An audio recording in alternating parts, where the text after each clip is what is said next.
Good evening every one.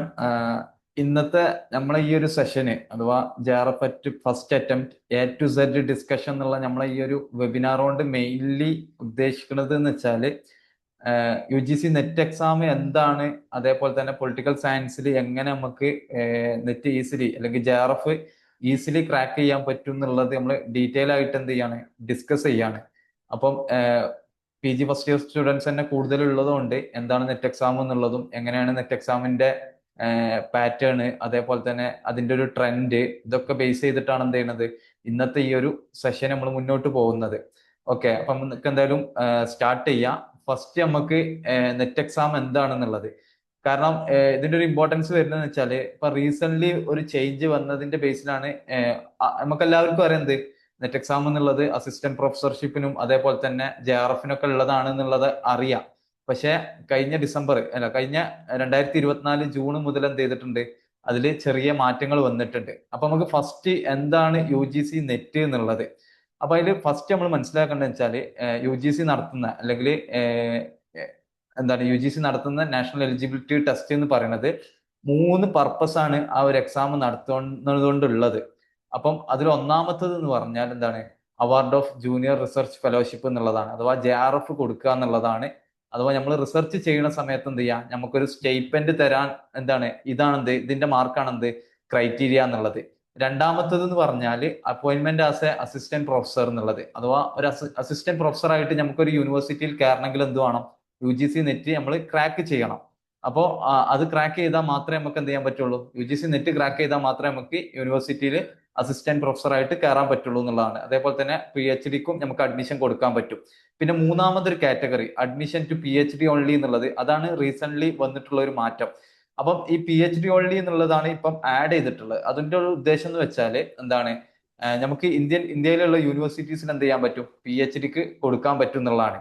ഇതിന്റെ ഒരു real scenario നമ്മൾ പറയുകയാണെങ്കിൽ, ഇപ്പൊ ഒരു കുട്ടിക്ക് എന്താണ് JRF കിട്ടി. ഇപ്പം നെറ്റ് എക്സാം എഴുതിയിട്ട് നെറ്റ് എക്സാമില് ടോട്ടൽ എന്താണ് എക്സാം അറ്റൻഡ് ചെയ്തവരുണ്ടാവല്ലോ, അതിന്റെ 1% ആണ് എന്ത് ചെയ്യുക, JRF കിട്ടുക. അങ്ങനെ ഒരു കുട്ടിക്ക് എന്ത് ചെയ്ത് JRF കിട്ടി എന്ന് വിചാരിക്കുക. അപ്പൊ ആ കുട്ടിനെ സംബന്ധിച്ചിടത്തോളം ആ കുട്ടി റിസർച്ചിന് ജോയിൻ ചെയ്ത് കഴിഞ്ഞാലാണ് കേട്ടോ, ഏതെങ്കിലും ഒരു യൂണിവേഴ്സിറ്റിയിൽ റിസർച്ചിന് വേണ്ടിയിട്ട് ജോയിൻ ചെയ്ത് കഴിഞ്ഞാൽ ആ കുട്ടിക്ക് എന്ത് ചെയ്യും, ഫെലോഷിപ്പ് കിട്ടും, സ്റ്റൈപ്പൻഡ് എന്ത് ചെയ്യും ആ യൂണിവേഴ്സിറ്റിയിൽ നിന്ന് കിട്ടും. അതാണ് ജൂനിയർ റിസർച്ച് ഫെലോഷിപ്പ് എന്നുള്ളത്. അതേപോലെ തന്നെ എന്ത് ചെയ്യാൻ പറ്റും, അസിസ്റ്റന്റ് പ്രൊഫസർ ആയിട്ട് കയറാൻ പറ്റും. അപ്പൊ JRF എന്നുള്ളതുകൊണ്ട് ഉദ്ദേശിക്കുന്നത് വെച്ചാൽ അസിസ്റ്റന്റ് പ്രൊഫസർ ആയിട്ടും കയറാം, അതോടൊപ്പം തന്നെ എന്ത് ചെയ്യാം, റിസർച്ചും ചെയ്യാം, PhD-യും ചെയ്യാം. എന്തോടുകൂടി, ഫെലോഷിപ്പോട് കൂടി നമുക്ക് എന്ത് ചെയ്യാൻ പറ്റും, റിസർച്ച് ചെയ്യാൻ പറ്റും എന്നുള്ളതാണ്. അതാണ് ഫസ്റ്റ് കാറ്റഗറി വരുന്നത്. പിന്നെ രണ്ടാമത്തെ കാറ്റഗറിയാണ് എന്ത്, assistant professor and admission to PhD എന്നുള്ളത്. അതുകൊണ്ട് ഉദ്ദേശിക്കുന്നത് ചില ഒരു കുട്ടി ഇപ്പം നെറ്റ് ക്രാക്ക് ചെയ്ത് ആ കുട്ടിക്ക് എന്ത് ചെയ്തിട്ടില്ല, JRF കിട്ടിയിട്ടില്ല. നെറ്റ് കിട്ടുന്നത് എന്ന് പറഞ്ഞാൽ ടോട്ടൽ എക്സാമിന് അപ്പിയർ ചെയ്ത ആൾക്കാരിൽ നിന്നും 6% ആണ് എന്ത് ചെയ്യുക, നെറ്റ് കിട്ടുക, അഥവാ അസിസ്റ്റന്റ് പ്രൊഫസർഷിനുള്ള നെറ്റ് എന്നുള്ളത്, JRF ഇല്ലാത്ത നെറ്റ് നമുക്ക് കിട്ടുന്നത്. അപ്പൊ അങ്ങനെ നെറ്റ് കിട്ടിയ ഒരു കുട്ടിയെ സംബന്ധിച്ചിടത്തോളം ആ കുട്ടിക്ക് എന്ത് ചെയ്യാൻ പറ്റും, അസിസ്റ്റന്റ് പ്രൊഫസർ ആയിട്ട് കോളേജുകളിൽ കയറാൻ പറ്റും. അതോടൊപ്പം തന്നെ എന്ത് ചെയ്യാൻ പറ്റും, റിസർച്ചിന് അപ്ലൈ ചെയ്യാനും പറ്റും, റിസർച്ചിന് പോകാനും പറ്റും. പക്ഷെ സ്റ്റൈപ്പൻഡ് ഉണ്ടാവില്ല എന്നുള്ളതാണ്. ഓക്കെ, അപ്പം കോളേജിൽ പ്രൊഫസറായിട്ടും കയറാൻ പറ്റും, അതോടുകൂടി അഡ്മിഷന് അപ്ലൈ ചെയ്യാനും പറ്റും എന്നുള്ളതാണ്. PhD അഡ്മിഷന് വേണ്ടിയിട്ട് അപ്ലൈ ചെയ്യാനും പറ്റും എന്നുള്ളതാണ് നെറ്റ് ക്രാക്ക് ചെയ്യാന്നുള്ളതുകൊണ്ട് ഉദ്ദേശിക്കുന്നത്. ഓക്കെ, ഇനിയിപ്പോ ഒരു വിദ്യാർത്ഥി എന്ത് ചെയ്തു, PhD only, മൂന്നാമത്തെ കാറ്റഗറി ആയിട്ടുള്ള PhD only മാത്രമാണ് എന്ത് ചെയ്തത് ഒരു കുട്ടിക്ക് കിട്ടിയത്. JRF-ഉം കിട്ടിയിട്ടില്ല, അതേപോലെ തന്നെ നെറ്റും കിട്ടിയിട്ടില്ല, PhD only മാത്രമാണ് എന്ത് ചെയ്ത് കിട്ടി എന്ന് പറഞ്ഞാൽ ആ വിദ്യാർത്ഥിക്ക് എന്ത് ചെയ്യാൻ പറ്റും, യൂണിവേഴ്സിറ്റീസിൽ അഡ്മിഷന് കൊടുക്കാൻ പറ്റും എന്നുള്ളതാണ്. അഥവാ ഇതിന്റെ ഒരു ഇപ്പം നമുക്ക് ഇതിന്റെ ഒരു റിയൽ എക്സാമ്പിൾ എടുക്കുമ്പോൾ, ഇപ്പം ജാന്യൂല് അഡ്മിഷൻ എടുക്കുന്നത് എന്ന് പറഞ്ഞാൽ എന്താണ്, ഈ ഒരു നെറ്റിന്റെ സ്കോർ നോക്കിയിട്ടാണ്.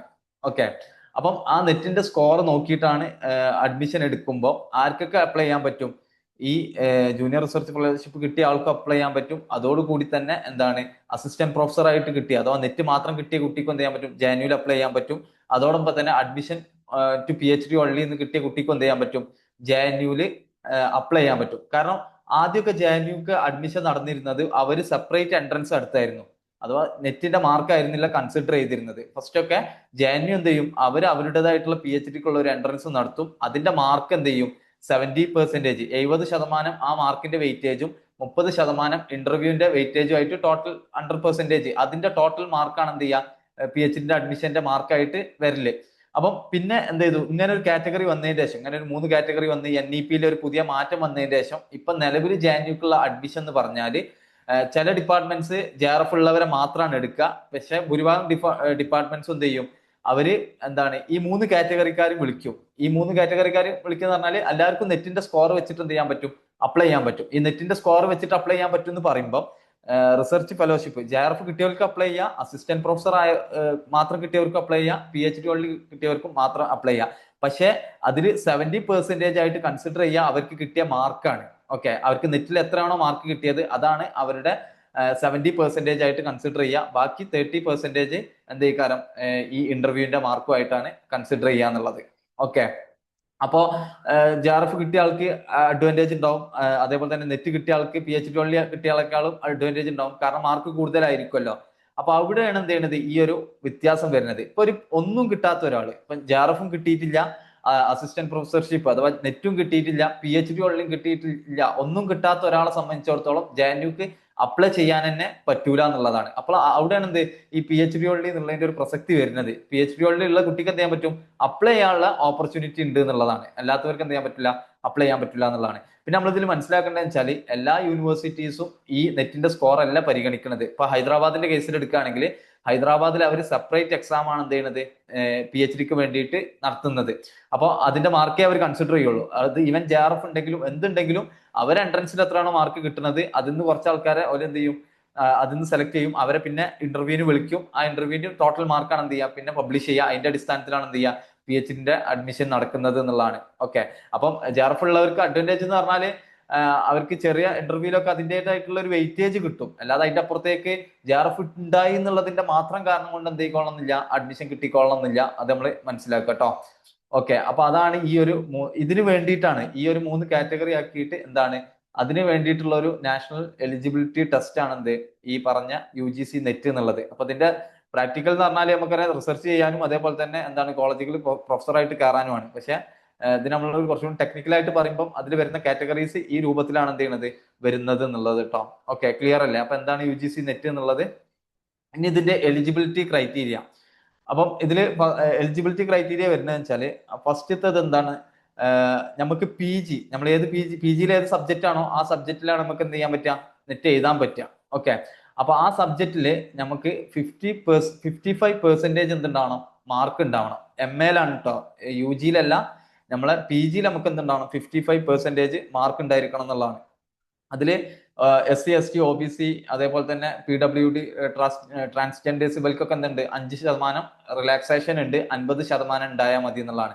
പിന്നെ അതേപോലെ തന്നെ ഇപ്പം NEP വന്നതിന് ശേഷം 4-year ഡിഗ്രി വന്നതിന് ശേഷം 4th ഇയറിൽ ഉള്ളവർക്കും എന്ത് ചെയ്യാൻ പറ്റും, നെറ്റിന് അപ്ലൈ ചെയ്യാൻ പറ്റും. പക്ഷെ അവർക്ക് എന്തുണ്ടാവണം, 75% മാർക്ക് ഉണ്ടായിരിക്കണം. അവരെ UGയിൽ എന്തുണ്ടാവണം, അവർക്ക് 75% മുകളിൽ മാർക്ക് ഉണ്ടെങ്കിലേ അവർക്ക് എന്ത് ചെയ്യാൻ പറ്റുള്ളൂ, നെറ്റിന് അപ്ലൈ ചെയ്യാൻ പറ്റുള്ളൂ എന്നുള്ളതാണ്.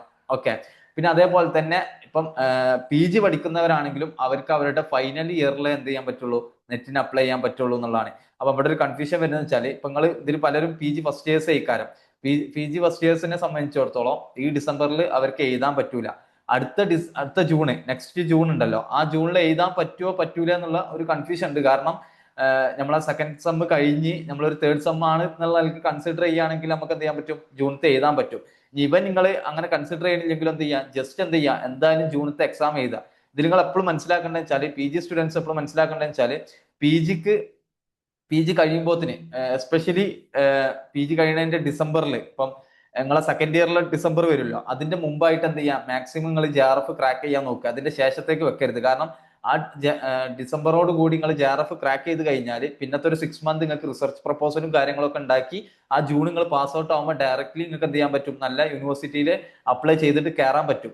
മറ്റേത് വീണ്ടും നിങ്ങൾ ഈ നെറ്റിന് വേണ്ടിയിട്ട് പ്രിപ്പറേഷന് വേണ്ടിയിട്ട് സമയം മാറ്റി വെക്കേണ്ടി വരും. അപ്പൊ ഏറ്റവും മാക്സിമം നിങ്ങൾ ചെയ്യേണ്ടത് വെച്ചാൽ ഈ ഡിസംബർ അല്ല, അടുത്ത ഡിസംബർ, ഇപ്പൊ വരുന്ന എക്സാം അല്ലാത്ത അടുത്ത ഡിസംബർ ആകുമ്പോഴത്തേന് എന്ത് ചെയ്യാം, നിങ്ങൾ JRF ക്രാക്ക് ചെയ്യുക എന്നുള്ളതാണ് ചെയ്യേണ്ടത്. ഓക്കെ, പിന്നത്തെ ജൂണും ഉണ്ടാവും നിങ്ങൾ PGന്റെ കൂടെ. പക്ഷെ മാക്സിമം എന്ത് ചെയ്യുക, ഡിസംബറോട് കൂടി നിങ്ങൾ ക്രാക്ക് ചെയ്യാൻ നോക്കുക എന്നുള്ളതാണ്. അപ്പൊ ഫൈനൽ ഇയറിലുള്ളവർക്ക് എന്ത് ചെയ്യാൻ പറ്റുള്ളൂ, നെറ്റ് എഴുതാൻ പറ്റുള്ളൂ എന്നുള്ളതാണ്. ഇപ്പൊ പലരും ഫസ്റ്റ് ഇയറിൽ എഴുതുന്നവരുണ്ട്, ഫസ്റ്റ് ഇയറിൽ കോച്ചിങ് എടുത്തിട്ട് ഈ ഡിസംബറിൽ എഴുതുന്നവരൊക്കെ ഉണ്ട്. പക്ഷെ അത് വാലിഡ് ആവുമോ എന്നുള്ളടത്ത് സംശയമാണ്. കാരണം കൃത്യമായിട്ട് പറയേണ്ടത് ഫസ്റ്റ് ഇയറിലുള്ളവർക്ക് എഴുതാൻ പറ്റൂല എന്നുള്ളത്. ഓക്കെ, പിന്നെ ഏജ് ലിമിറ്റ് എന്താണ്, JRFന് 30 വയസ്സാണ്, ജനറൽ കാറ്റഗറിക്കാർക്കാണ്. ബാക്കി വരുന്ന SC ST OBC വുമൻസിന് എന്തുണ്ട്, 5 ഇയേഴ്സ് റിലാക്സേഷൻ ഉണ്ട്. അപ്പൊ 35 ഇയേഴ്സ് വരെ എന്ത് ചെയ്യാൻ പറ്റും, JRFന് എന്താണ് എലിജിബിൾ ആണ്. ആര്, ഈ പറഞ്ഞ കാറ്റഗറീസ് എന്നുള്ളതാണ്. ഓക്കെ. പിന്നെ അതേപോലെ തന്നെ അസിസ്റ്റന്റ് പ്രൊഫസർ അഥവാ നമ്മൾ നെറ്റ് എന്നുള്ളതുണ്ടല്ലോ, നെറ്റ് മാത്രം എന്നുള്ളത്. അപ്പൊ ആ നെറ്റിന് എന്തില്ല, അതിന് ഏജ് ലിമിറ്റ് ഇല്ല, നമുക്ക് എപ്പം വേണമെങ്കിലും എഴുതാം. അതേപോലെ തന്നെ PhD ഹോൾഡിക്കും എന്തില്ല, ഏജ് ലിമിറ്റ് ഇല്ല എന്നുള്ളതാണ്. അപ്പൊ ഓക്കെ. അപ്പൊ എന്താണ് UGC നെറ്റ് എന്നുള്ളതും അതിന്റെ ഒരു എലിജിബിലിറ്റി ക്രൈറ്റീരിയ, നമ്മൾ എലിജിബിൾ ആണോ എന്ന് നമ്മൾ എപ്പോഴും നോക്കണം. അപ്പോൾ അത് എലിജിബിൾ ആവാഞ്ഞാൽ പിന്നെ അത് വാലിഡ് ആവില്ല. ഇപ്പൊ 55% അറിയുമ്പോൾ PGക്ക് പഠിക്കുന്ന ഒരു കുട്ടിയാണെങ്കിൽ എന്താണ്, ഇപ്പൊ ജനറൽ കാറ്റഗറിയിലുള്ള ഒരു കുട്ടിയാണെങ്കിൽ എന്താണ് 55% ഉണ്ടാവണം. ആ 55% എന്താണ് പാസ് ഔട്ട് ആയി ഇറങ്ങുമ്പോൾ ഉണ്ടാണ്. ചിലപ്പോൾ നമ്മൾ എന്ത് ചെയ്യും, ഡിസംബറിൽ ക്രാക്ക് ചെയ്തിട്ടുണ്ടാവും, ലാസ്റ്റ് ഇറങ്ങുമ്പോൾ 55% ഇല്ലെങ്കിൽ അത് വാലിഡ് ആവില്ല. അപ്പൊ അങ്ങനത്തെ കാര്യങ്ങളൊക്കെ എന്ത് ചെയ്യുക, ഒന്ന് ശ്രദ്ധിക്കുക എന്നുള്ളതാണ്. ഓക്കെ. ഇനി നെക്സ്റ്റ് എക്സാമിന്റെ ഒരു സ്ട്രക്ചറും ഫോർമാറ്റും എങ്ങനെയാണ് വരുന്നത് എന്നുള്ളത്. ഇപ്പൊ ഇതിൽ ഭൂരിഭാഗം ആൾക്കാരും CUT എഴുതിയവരെ അയക്കാരം. അപ്പൊ അവരെ സംബന്ധിച്ചിടത്തോളം അത്ര ബുദ്ധിമുട്ടുള്ള കാര്യമല്ല നെറ്റിന്റെ മീൻസ് അതിന്റെ ഒരു സ്വഭാവം. കാരണം CUT നടത്തുന്ന NTN ആണ്, നാഷണൽ ടെസ്റ്റിംഗ് ഏജൻസി തന്നെയാണ് എന്ത് UGC നെറ്റ് എക്സാമും നടത്തുന്നത് നിലവില്. അപ്പൊ പിന്നെ അതേപോലെ തന്നെ മോഡ് ഓഫ് എക്സാം എന്നുള്ളത് CBT തന്നെയാണ്, കമ്പ്യൂട്ടർ ബേസ്ഡ് ടെസ്റ്റ് തന്നെയാണ് എന്ത് ഇപ്പൊ നടന്നുകൊണ്ടിരിക്കുന്നത്. OMR ഷീറ്റ് അല്ല. പക്ഷെ ഇതിന്റെ ഇടക്ക് ജൂണ് 2024 ഒരു വട്ടം എന്ത് ചെയ്തിരുന്നു, OMR ഷീറ്റ് അവര് കൊണ്ടുവന്നിരുന്നു. പക്ഷെ ആ പേപ്പർ എന്ത് ചെയ്തു, ചോർന്നു എന്ന് പറഞ്ഞിട്ട് പിന്നെ അത് ക്യാൻസൽ ചെയ്ത് പിന്നെയും CBT തന്നെയാണ് കൊടുക്കുന്നത്. ഇപ്പം റീസെന്റ് നടന്നിട്ടുള്ള എല്ലാ എക്സാംസും CBT ആണ്. ഈ നടക്കാൻ പോകുന്ന ഡിസംബറിലും CBT തന്നെയാണ് എന്ത് എക്സാം എന്നുള്ളത്. പിന്നെ അതേപോലെ തന്നെ ഇതിന്റെ ഒരു ഫ്രീക്വൻസി എല്ലാ ഇയറിലും 2 നെറ്റ് എക്സാം ഉണ്ടാവും, ജൂണിലും അതേപോലെ തന്നെ ഡിസംബറിലും. 2 സൈക്കിൾ ആയിട്ടാണ് ഇയർലി എന്ത് ചെയ്യണത്, നെറ്റ് എക്സാം നടക്കുന്നത് എന്നുള്ളത്. ഒന്ന് ജൂണിലും ഒന്ന് ഡിസംബറിലും എന്നുള്ളത് കേട്ടോ. ഓക്കെ. ഇനി നെക്സ്റ്റ് ഇതിന്റെ എക്സാമിന്റെ മാർക്ക് എങ്ങനെയാണ്, എക്സാമിന്റെ ഒരു എത്ര സെക്ഷൻസ് ഉണ്ട് എന്നുള്ളതാണ് ഇതിൽ നമ്മൾ ഒരു പാറ്റേൺ ആണ് എന്ത് ചെയ്യുന്നത് ഇതിൽ പറയണത്. അപ്പം നമുക്ക് 2 സെക്ഷൻ ഉണ്ട്, അഥവാ 2 പേപ്പർ ഉണ്ട് എന്ത് UGC നെറ്റിന്. ഒന്ന് പേപ്പർ 1ഉം രണ്ടാമത്തെ പേപ്പർ 2 അഥവാ സബ്ജക്ട്. നമ്മൾ ഏത് സബ്ജക്റ്റിലാണോ PG ചെയ്യുന്നത് അതാണ് നമ്മളെ സബ്ജക്ട് എന്നുള്ളത്. അപ്പം പൊളിറ്റിക്കൽ സയൻസ് ആണ് നമ്മൾ ഇവിടെ ഫോക്കസ് ചെയ്ത് പറയുന്നത്. അപ്പൊ നമ്മളെ സംബന്ധിച്ചിടത്തോളം പേപ്പർ 2 എന്നുള്ളത് പൊളിറ്റിക്കൽ സയൻസ് ആണ്. ഈ 2 സെക്ഷനാണ് നമുക്ക് ഉള്ളത്. അപ്പം ഈ 2 സെക്ഷനിലും ടോട്ടലായിട്ട് നമുക്ക് വരുന്നത് 150 ക്വസ്റ്റ്യൻസ് ആണ്. ഈ 150 ക്വസ്റ്റ്യനും എന്താണ്, മൾട്ടിപ്പിൾ ചോയ്സ് ക്വസ്റ്റ്യൻ ആണ്, MCQ ക്വസ്റ്റ്യൻസ് ആണ്. നമുക്ക് ഒരിക്കലും സബ്ജക്റ്റീവ് ആയിട്ടുള്ള ക്വസ്റ്റ്യൻസ് ഇല്ല. കംപ്ലീറ്റ്ലി എന്താണ് CUT-നെ പോലെ തന്നെ എന്താണ് ഒബ്ജക്റ്റീവ് ആയിട്ടുള്ള മൾട്ടിപ്പിൾ ചോയ്സ് ക്വസ്റ്റ്യൻ ആണ്. പക്ഷെ CUT-ന്ന് ഡിഫറെന്റ് ആയിട്ട് ഇവിടെ വരുന്നത് എന്ന് വെച്ചാൽ CUT നമുക്ക് 75 ക്വസ്റ്റ്യൻസ് കംപ്ലീറ്റ്ലി സബ്ജക്റ്റ് നിന്നായിരുന്നു, പൊളിറ്റിക്കൽ സയൻസ് നിന്ന് മാത്രമായിരുന്നു. ഇവിടെ അങ്ങനെയല്ല, നമുക്ക് എന്തുണ്ട്, 2 സെക്ഷൻസ് ഉണ്ട്. ഒന്ന് പേപ്പർ 1 ആണ്. പേപ്പർ 1 എന്ന് പറഞ്ഞാൽ കംപ്ലീറ്റ്ലി ജനറൽ ടോപ്പിക്സുകളാണ്. ജനറൽ ടോപ്പിക്സ് എന്ന് പറഞ്ഞാൽ ഇതിൽ കുറെ കാര്യങ്ങൾ നമുക്ക് കോമൺ സെൻസ് വെച്ച് ആൻസർ ചെയ്യാൻ പറ്റുന്നതാണ്. അതിന്റെ ഒരു പർപ്പസ് എന്ന് വെച്ചാൽ, ജനറൽ പേപ്പർ ഇതിൽ ആഡ് ചെയ്യാനുള്ള ഒരു കാരണം എന്ന് വെച്ചാൽ, ഇതിന്റെ ഈ നെറ്റ് എക്സാമിന്റെ ഒരു ഉദ്ദേശം എന്ന് വെച്ചാൽ, ഒന്ന് ടീച്ചിങ് ആണ്, അതേപോലെ തന്നെ 2 റിസർച്ച് ആണ്. അപ്പോൾ റിസർച്ചിന് വേണ്ടിയിട്ടുള്ള ഒരു ക്വാളിറ്റി, ഒരു റിസർച്ചർ എങ്ങനെ ആയിരിക്കണം എന്നുള്ളത്, അതിനുള്ള ക്വാളിറ്റീസ് ചെക്ക് ചെയ്യാൻ വേണ്ടിയിട്ടും, അതേപോലെ തന്നെ ഒരു ടീച്ചർ ആവുകയാണെങ്കിൽ ആ ടീച്ചർ എങ്ങനെ ആയിരിക്കണം എന്നുള്ളതിന്റെ ക്വാളിറ്റീസ് ചെക്ക് ചെയ്യാനും വേണ്ടിയിട്ടുള്ള കാര്യങ്ങളാണ് എന്ത് ചെയ്യുന്നത് പേപ്പർ 1ൽ ഉൾപ്പെട്ടിട്ടുള്ള എല്ലാ യൂണിറ്റ്സും. അപ്പം അതാണ് എന്ത്, ഒന്ന് ജനറൽ പേപ്പർ, പിന്നെ സബ്ജക്ട് കംപ്ലീറ്റ്ലി എന്ത് നമ്മൾ ഈ പറഞ്ഞ പോലെ പൊളിറ്റിക്കൽ സയൻസ് എന്നുള്ളതാണ് ക്വസ്റ്റ്യൻസ് മാത്രമാണ് സബ്ജക്റ്റിൽ വരിക. അപ്പൊ ഇങ്ങനെ 2 സെക്ഷൻസ് ഉണ്ട്. അപ്പോൾ ഇങ്ങനെ ടോട്ടൽ നമുക്ക് 150 ക്വസ്റ്റ്യൻസ് ആണുള്ളത്. 50 ക്വസ്റ്റ്യൻസ് ജനറൽ പേപ്പറിന്ന്, പേപ്പർ 1ന്നും 100 ക്വസ്റ്റ്യൻസ് പേപ്പർ 2ന്നും ആയിട്ട് ടോട്ടൽ 150 ക്വസ്റ്റ്യൻസ് ആണ് നമുക്ക് എന്തുണ്ടാവുക, ചെയ്യാനുണ്ടാവുക. ഇതിന് മൊത്തത്തിലായിട്ട് നമുക്ക് വരുന്ന ടൈം എന്ന് പറഞ്ഞാൽ 3 മണിക്കൂറാണ്. 150 മിനിറ്റ്സ് ആണ് എന്ത് ചെയ്യുന്നത് നമുക്ക് ഈ 150 ക്വസ്റ്റ്യൻസ് ചെയ്യാനുള്ളത് എന്നുള്ളത്. അപ്പൊ ഇതിൽ നമ്മൾ ഫസ്റ്റ് ആയിട്ട് മനസ്സിലാക്കേണ്ടത് വെച്ചാൽ, പേപ്പർ 1ന് ചെയ്യാൻ ഇത്ര സമയം, പേപ്പർ 2ന് ചെയ്യാൻ ഇത്ര സമയം എന്നല്ല. നമ്മൾ എക്സാം ഓപ്പൺ ആക്കി കഴിഞ്ഞാൽ 150 ക്വസ്റ്റ്യൻസും നമ്മളെ മുന്നിലുണ്ടാവും. പക്ഷെ അത് 2 സെക്ഷൻ ആക്കിയിട്ട് അവർ ഡിവൈഡ് ചെയ്തിട്ടുണ്ടാവുക. അഥവാ ഫസ്റ്റ് പേപ്പർ 1 ആയിക്കാരം നമ്മൾ ഓപ്പൺ ആക്കി കഴിഞ്ഞാൽ ഫസ്റ്റ് നമുക്ക് ഡാറ്റ ഇന്റർപ്രിട്ടേഷൻ ആയിക്കാൻ വരിക പേപ്പർ 1ലെ. ആ പേപ്പർ 1ലെ 50 ക്വസ്റ്റ്യൻസ് കഴിഞ്ഞാൽ നമുക്ക് എന്ത് ചെയ്യും, പിന്നെ പൊളിറ്റിക്കൽ സയൻസിലെ 100 ക്വസ്റ്റ്യൻസും, അങ്ങനെ ടോട്ടൽ 150 ക്വസ്റ്റ്യൻസ് ആണ് ഉണ്ടാവുക. പക്ഷെ നമുക്ക് എപ്പോൾ വേണമെങ്കിലും പേപ്പർ 1 നിന്ന് പേപ്പർ 2ക്ക് പോവാം, പേപ്പർ 2 പിന്നെ തിരിച്ച് പേപ്പർ 1ക്കൊക്കെ വരാം. അങ്ങനെ ഇന്നത് അഥവാ പേപ്പർ 1 ഫസ്റ്റ് ചെയ്യണം അല്ലെങ്കിൽ പേപ്പർ 2 ഫസ്റ്റ് ചെയ്യണം അങ്ങനെ ഒന്നുമില്ല. നമുക്ക് ആ 150 ക്വസ്റ്റ്യൻസിന് 180 മിനിറ്റ്സ് ഉണ്ട്. അതിന്റെ ഉള്ളിൽ അത് നമ്മൾ എന്ത് ചെയ്യണം, കംപ്ലീറ്റ് ചെയ്യണം എന്നുള്ളതാണ്. ഓക്കെ. അപ്പം എന്തില്ല, നമ്മൾ ആദ്യം പേപ്പർ 1 തന്നെ ചെയ്യണം എന്നില്ല. പിന്നെ ഇതിൽ ചെയ്യേണ്ടത് വെച്ചാൽ, ഇതിൽ മനസ്സിലാക്കേണ്ടത് വെച്ചാൽ, ഓരോ ക്വസ്റ്റ്യനും 2 മാർക്കാണ്. അപ്പൊ 150 ക്വസ്റ്റ്യൻസിന് നമുക്ക് ടോട്ടൽ മാർക്ക് വരുന്നത് 300 മാർക്കാണ്. 100 മാർക്ക് ജനറൽ പേപ്പറിലും 200 മാർക്ക് പൊളിറ്റിക്കൽ സയൻസിനും ടോട്ടൽ എന്ത് ചെയ്യും 300 മാർക്കാണ് എന്നുള്ളതാണ്. ഓക്കെ, അപ്പൊ പിന്നെ അതിൽ ഏറ്റവും ഇമ്പോർട്ടന്റ് ആയിട്ട് വരുന്നത് നെറ്റ് എക്സാമിൽ എന്തില്ല, നെഗറ്റീവ് ഇല്ല. അപ്പൊ CUT നമ്മൾ ഫേസ് ചെയ്തിട്ടുള്ള ഒരു ഇഷ്യൂ എന്ന് പറഞ്ഞാല് നെഗറ്റീവ് ഉണ്ട് എന്നുള്ളതാണ്. നെഗറ്റീവ് ഉള്ളത് എന്നുള്ളത് ഒരു ഇഷ്യൂ അല്ല, കാരണം എല്ലാവർക്കും ഉള്ള ഒന്നാണല്ലോ ഇഷ്യൂ, ഇത് നെഗറ്റീവ് എന്നുള്ളത് നമുക്ക് മാത്രമായിട്ടല്ലല്ലോ, എക്സാം എഴുതുന്ന എല്ലാവർക്കും ഉണ്ടാവണതാണ് നെഗറ്റീവ് എന്നുള്ളത്. അപ്പം അതൊരു ഇഷ്യൂ അല്ല. പക്ഷെ നമുക്ക് കുറച്ചും കൂടി എന്താണ്, നമ്മളെ മാർക്ക് കുറഞ്ഞു പോണില്ല എന്നുള്ള ഒരു സമാധാനത്തിന് വേണ്ടിയിട്ട് എന്ത് ചെയ്യാം, ഇവിടെ എന്താണ് നെറ്റ് എക്സാമിൽ നെഗറ്റീവ് മാർക്കിംഗ് എന്തില്ല, ഇല്ല എന്നുള്ളതാണ്. അപ്പൊ തെറ്റിയാലും കുഴപ്പമില്ല. അതുകൊണ്ട് എന്ത് ചെയ്യണം, 150 ക്വസ്റ്റ്യൻസ് ഉണ്ടെങ്കിൽ 150 ക്വസ്റ്റ്യൻസും എന്ത് ചെയ്യണം, നമ്മൾ അറ്റൻഡ് ചെയ്യണം എന്നുള്ളതാണ്. Okay, just minute.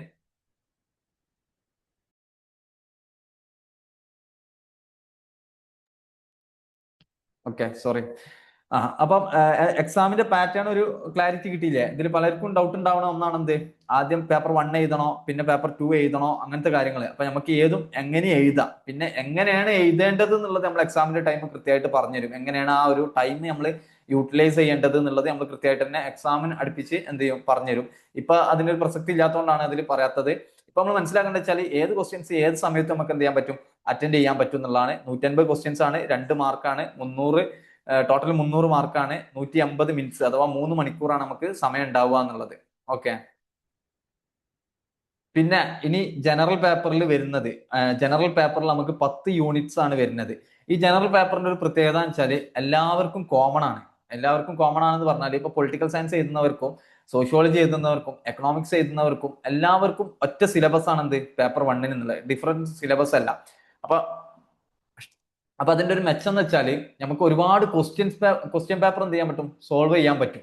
കാരണം നമുക്ക് നമ്മുടെ പൊളിറ്റിക്കൽ സയൻസിന്റെ ഓൾറെഡി PYQs കുറെ ഉണ്ടാവും, സോഷ്യോളജിന്റെ PYQs കുറെ ഉണ്ടാവും, അതേപോലെ തന്നെ എല്ലാ സബ്ജക്ട്സിന്റെയും PYQs നമുക്ക് എന്ത് ചെയ്യാൻ പറ്റും, ആക്സസിബിൾ ആയിക്കാരം. അപ്പോൾ എന്ത് ചെയ്യാൻ പറ്റും, അത് മാക്സിമം നമുക്ക് ചെയ്തിട്ട് റെഡിയാക്കാൻ പറ്റുന്ന ഒന്നാണ് എന്ത്, ജനറൽ പേപ്പർ എന്നുള്ളത്.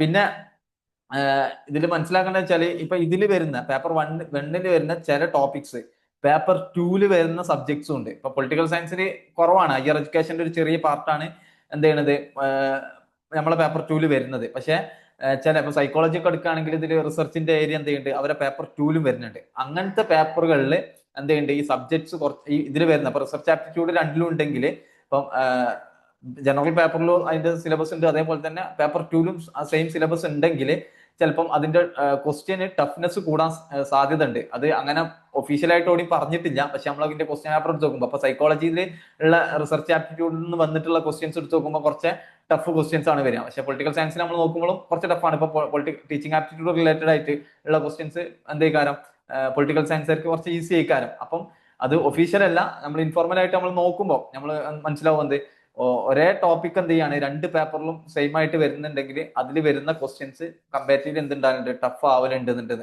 ഓക്കെ, അപ്പൊ നമ്മൾ മാക്സിമം അവരുടെ ഒക്കെ പേപ്പർ നമ്മൾ അനലൈസ് ചെയ്യുമ്പോൾ ഒരു മെച്ചം എന്ന് വെച്ചാൽ ഈവൻ നമുക്ക് എന്താണ് നല്ല ടഫ് ക്വസ്റ്റ്യൻസിലേക്കും പോവാൻ പറ്റും എന്നുള്ളതാണ്. അഥവാ ഇപ്പൊ സൈക്കോളജിന്റെ റിസർച്ച് ആപ്റ്റിറ്റ്യൂഡിന്റെ ക്വസ്റ്റ്യൻസ് എടുത്തുകൊണ്ടൊക്കെ നമ്മൾ അതൊക്കെ വർക്ക്ഔട്ട് ചെയ്ത് കഴിഞ്ഞാൽ നമുക്ക് എത്ര പറ്റും, റിസർച്ച് ആപ്റ്റിറ്റ്യൂഡിൽ നിന്ന് ഏത് ക്വസ്റ്റ്യൻ വന്നാലും അറ്റൻഡ് ചെയ്യാൻ പറ്റുന്ന രൂപത്തിലേക്ക് മാറാൻ പറ്റും എന്നുള്ളതാണ്. ഓക്കെ, അപ്പം 10 യൂണിറ്റുകൾ വരുന്നത് teaching aptitude, research aptitude, comprehension, communication, maths അത് mathematical reasoning, logical reasoning, data interpretation, ICT, people and environment, അതേപോലെ തന്നെ ഹയർ എഡ്യൂക്കേഷൻ. ഇങ്ങനെ 10 യൂണിറ്റ് ആണ് വരുന്നത്. ഓരോ യൂണിറ്റിൽ നിന്നും 5 ക്വസ്റ്റ്യൻസ് ആണ്. ചിലപ്പം ചില യൂണിറ്റിൽ നിന്ന് 4 ക്വസ്റ്റ്യൻ ആവും, മറ്റു യൂണിറ്റിൽ നിന്ന് 6 ക്വസ്റ്റ്യൻ ആവും. എന്നാലും നമുക്കൊരു ആവറേജിൽ പറയാൻ പറ്റുന്നത് എല്ലാ യൂണിറ്റിൽ നിന്നും 5 ക്വസ്റ്റ്യൻസ് വെച്ചിട്ട് നമുക്ക് എന്ത് ചെയ്യാൻ പറ്റും, 50 ക്വസ്റ്റ്യൻസ് ആണ് ടോട്ടൽ വരിക എന്നുള്ളത്. ഓക്കെ, ഇപ്പൊ ഇതിൽ കോംപ്രഹെൻഷൻ ഒക്കെ ഈസി ക്വസ്റ്റ്യൻസ് ആണ്. നമുക്ക് ജസ്റ്റ് ഒരു പാരഗ്രാഫ് വരും, ഇപ്പം ഇവൻ ഒരു 10ാം ക്ലാസ് കുട്ടി കൊടുത്താൽ പോലും ചെയ്യാൻ പറ്റുന്ന രൂപത്തിലുള്ളതാണ് കോംപ്രഹെൻഷൻ എന്നുള്ളത്. അപ്പൊ ആ 5 ക്വസ്റ്റ്യൻസ് നമുക്ക് എന്ത് ചെയ്യാം, ഈസി ആയിക്കാരം. അപ്പൊ നമ്മൾ ബാക്കിയുള്ള 9 യൂണിറ്റിനെ കുറിച്ച് കൺസേൺ ആയാൽ മതി.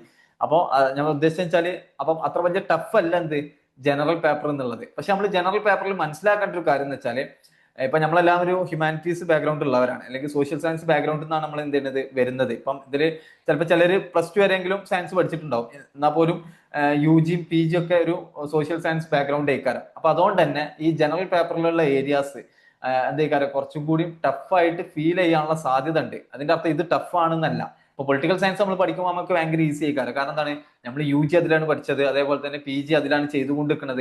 അപ്പൊ ആ സബ്ജക്റ്റ് ആയിട്ട് നമ്മൾ എന്താണ് നിരന്തരം എൻഗേജ് ചെയ്യണോണ്ട് തന്നെ അതിൽ ഒരുപാട് ക്വസ്റ്റ്യൻസും അത് ഭയങ്കര ഫെമിലിയർ ആയിക്കാരം.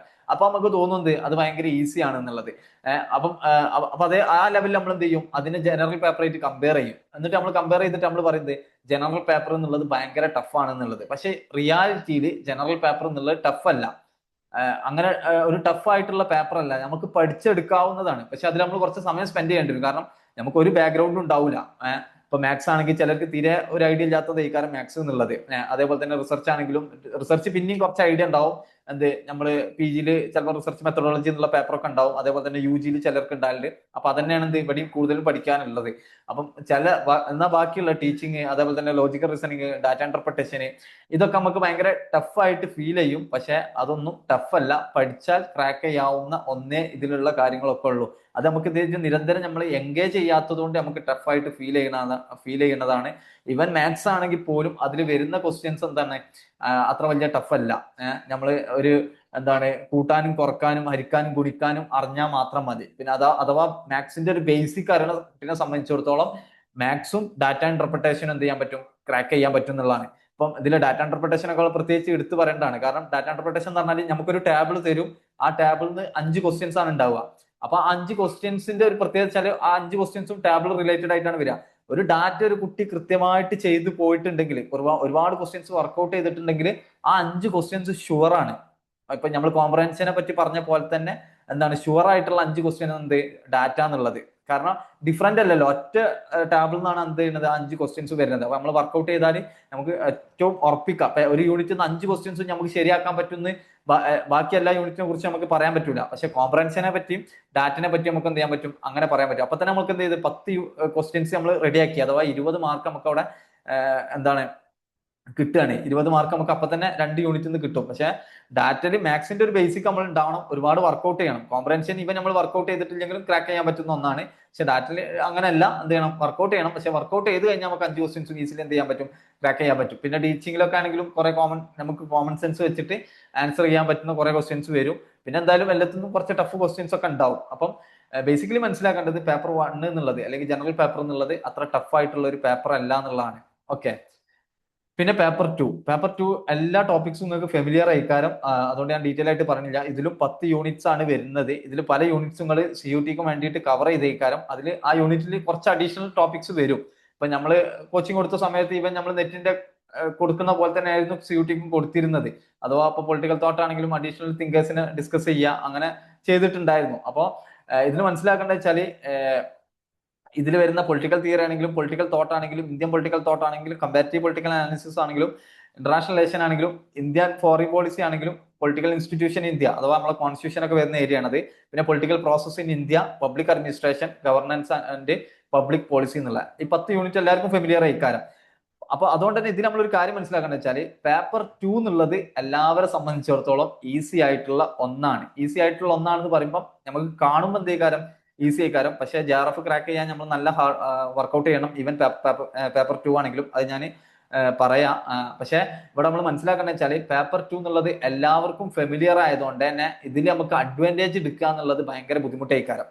ഇപ്പം ഒരു 10 കുട്ടികളെ എടുക്കുക. 10 കുട്ടികൾ നല്ല പഠിച്ച 10 കുട്ടികളെ നമ്മൾ എടുത്തു കഴിഞ്ഞാല്, കാരണം അവര് ആ 10 കുട്ടികളും എന്തേക്കാരം ഒരേപോലെ ഇക്കാരം പേപ്പർ 2 സ്കോർ ചെയ്തിട്ടുണ്ടാവുക. അതിൽ വന്നിട്ടുള്ള ക്വസ്റ്റ്യൻസ് ഓൾമോസ്റ്റ് എല്ലാവരും തുല്യത, 1-2 മാർക്കിന് അങ്ങനെ ഇങ്ങോട്ട് വ്യത്യാസം വരിക എന്നല്ലാതെ വലിയൊരു ഡിഫറൻസ് നമുക്ക് ക്രിയേറ്റ് ചെയ്യാൻ പറ്റൂല പേപ്പർ 2. കാരണം എന്ന് വെച്ചാൽ എല്ലാവരും ഇതാണ് പഠിച്ചിട്ടുള്ളത്. പിന്നെ അത് മാത്രമല്ല നെറ്റിന് വേണ്ടിയിട്ട് എക്സ്ട്രാ പിന്നെയും പ്രിപ്പയർ ചെയ്യുന്നുണ്ട്. പിന്നെ അത് മാത്രമല്ല PG അതാണ് പഠിക്കുന്നത്. ഇതുവരെ ആ ടോപ്പിക്കിലായിരുന്നു എൻഗേജ് ചെയ്ത് നിന്നിട്ടുണ്ടായിരുന്നത്. അതുകൊണ്ട് തന്നെ ഇതിൽ വരുന്ന ഓൾമോസ്റ്റ് ക്വസ്റ്റ്യൻസ് എന്ത് ചെയ്യാൻ പറ്റും, പൊളിറ്റിക്കൽ സയൻസ് പഠിക്കുന്ന ഒരു കുട്ടീനെ സംബന്ധിച്ചിടത്തോളം ക്രാക്ക് ചെയ്യാൻ പറ്റുന്നതേ ഇക്കാരം. അപ്പൊ മറ്റൊരാളേക്കാൾ എനിക്ക് സ്കോർ ചെയ്യാന്നുള്ളത് ഇതിലുള്ളത് സാധ്യത കുറവാണ്. കമ്പാരിറ്റീവ്ലി കുറവാണ്. കാരണം നമ്മൾ നെറ്റും JRF ഒക്കെ എപ്പോഴും കിട്ടുന്നത് എങ്ങനെയാണ്, കമ്പാരിറ്റീവ്ലി ആണ്. അഥവാ മറ്റുള്ളവരെക്കാൾ സ്കോർ ഉള്ള 1% ഞാൻ എത്തിപ്പെട്ടാലേ എന്ത് ചെയ്യാൻ പറ്റുള്ളൂ, എനിക്ക് JRF കിട്ടുള്ളൂ. അതേപോലെ തന്നെ മറ്റുള്ളവരെക്കാൾ 6% കൂടുതലുള്ളവരിൽ പെട്ടാൽ അഥവാ നമ്മൾ കമ്പാരിറ്റീവ്ലി ആണ് എന്ത് ചെയ്യുന്നത് നമ്മളെ മാർക്ക് വരുന്നത്. അല്ലാതെ ഇന്ന കട്ട് ഓഫ് തന്നിട്ട് ഇത്ര കട്ട് ഓഫ് തന്നിട്ട് ആ കട്ട് ഓഫ് പാസ്സായ എല്ലാവർക്കും നെറ്റ് കിട്ടും എന്നല്ലല്ലോ പറയുന്നത്. ഇപ്പം പെർസെന്റേജ് ബേസിലായതുകൊണ്ട് തന്നെ എപ്പോഴും ഇതൊരു ഒരു കോമ്പറ്റീഷൻ, നല്ലൊരു കോമ്പറ്റീഷൻ ഉണ്ട് നമ്മൾ ഇടയിൽ പരസ്പരം. അപ്പൊ അവിടെ നമുക്ക് പേപ്പർ 2 സ്കോർ ചെയ്യുക എന്നുള്ളത് കുറച്ചൊരു അഡ്വാൻറ്റേജ് എടുക്കുക എന്നുള്ളത് ഭയങ്കര ബുദ്ധിമുട്ടുള്ള കാര്യമാണ്. അപ്പം എപ്പോഴും നമുക്ക് അഡ്വാൻറ്റേജ് എടുക്കാൻ പറ്റുന്ന പേപ്പർ എന്ന് പറഞ്ഞാൽ അത് ജനറൽ പേപ്പറാണ്. ജനറൽ പേപ്പർ എല്ലാവരും ഇപ്പൊ ഈക്വൽ ആണ്. ആർക്കും അങ്ങനെ വലിയൊരു ഐഡിയ ഉണ്ടാവില്ല. പിന്നെ അപ്പൊ അതുകൊണ്ട് തന്നെ അതിലെന്ത് ചെയ്യാ, ഈ പേപ്പർ 2 കൊടുക്കുന്ന അതേ ഇമ്പോർട്ടൻസ് എന്ത് ചെയ്യണം പേപ്പർ 1 നമ്മൾ കൊടുക്കണം. പേപ്പർ 1 ആണല്ലോ, എനിക്ക് പഠിക്കാൻ ബുദ്ധിമുട്ടാണല്ലോ എന്ന് വിചാരിച്ച് നമ്മൾ മാറ്റി നിർത്തി കഴിഞ്ഞാൽ നമുക്ക് ജെആർഎഫും കിട്ടൂല, നെറ്റും കിട്ടൂല. എന്ന് മാത്രമല്ല നമുക്ക് അഡ്വാൻറ്റേജ് ആണെന്നുള്ളതും കൂടിയാണ്. അഥവാ ഇപ്പൊ ഡാറ്റ ഇന്റർപ്രിട്ടേഷന്, മാത്തമാറ്റിക്കൽ റീസണിംഗ് ഒക്കെ പലരും സ്കിപ്പ് ചെയ്യുന്ന ക്വസ്റ്റ്യൻ ആണ്. കാരണം മാത്സ് ആണ്, ടൈം വേസ്റ്റ് ആവും, അങ്ങനെയൊക്കെ വിചാരിച്ചിട്ട് എന്ത് ചെയ്യും, സ്കിപ്പ് ചെയ്യും. അപ്പൊ ആ ഡാറ്റ ഒക്കെ നമുക്ക് ചെയ്യാൻ പറ്റിയ എന്താണ്, ആ സ്കിപ്പ് ചെയ്യുന്നവരെക്കാൾ എന്ത് ചെയ്യാൻ പറ്റും, നമുക്ക് 5 ക്വസ്റ്റ്യൻസ് എന്ത് ചെയ്യാൻ പറ്റാണ്, അഡ്വാൻറ്റേജ് എടുക്കാൻ പറ്റാണ്.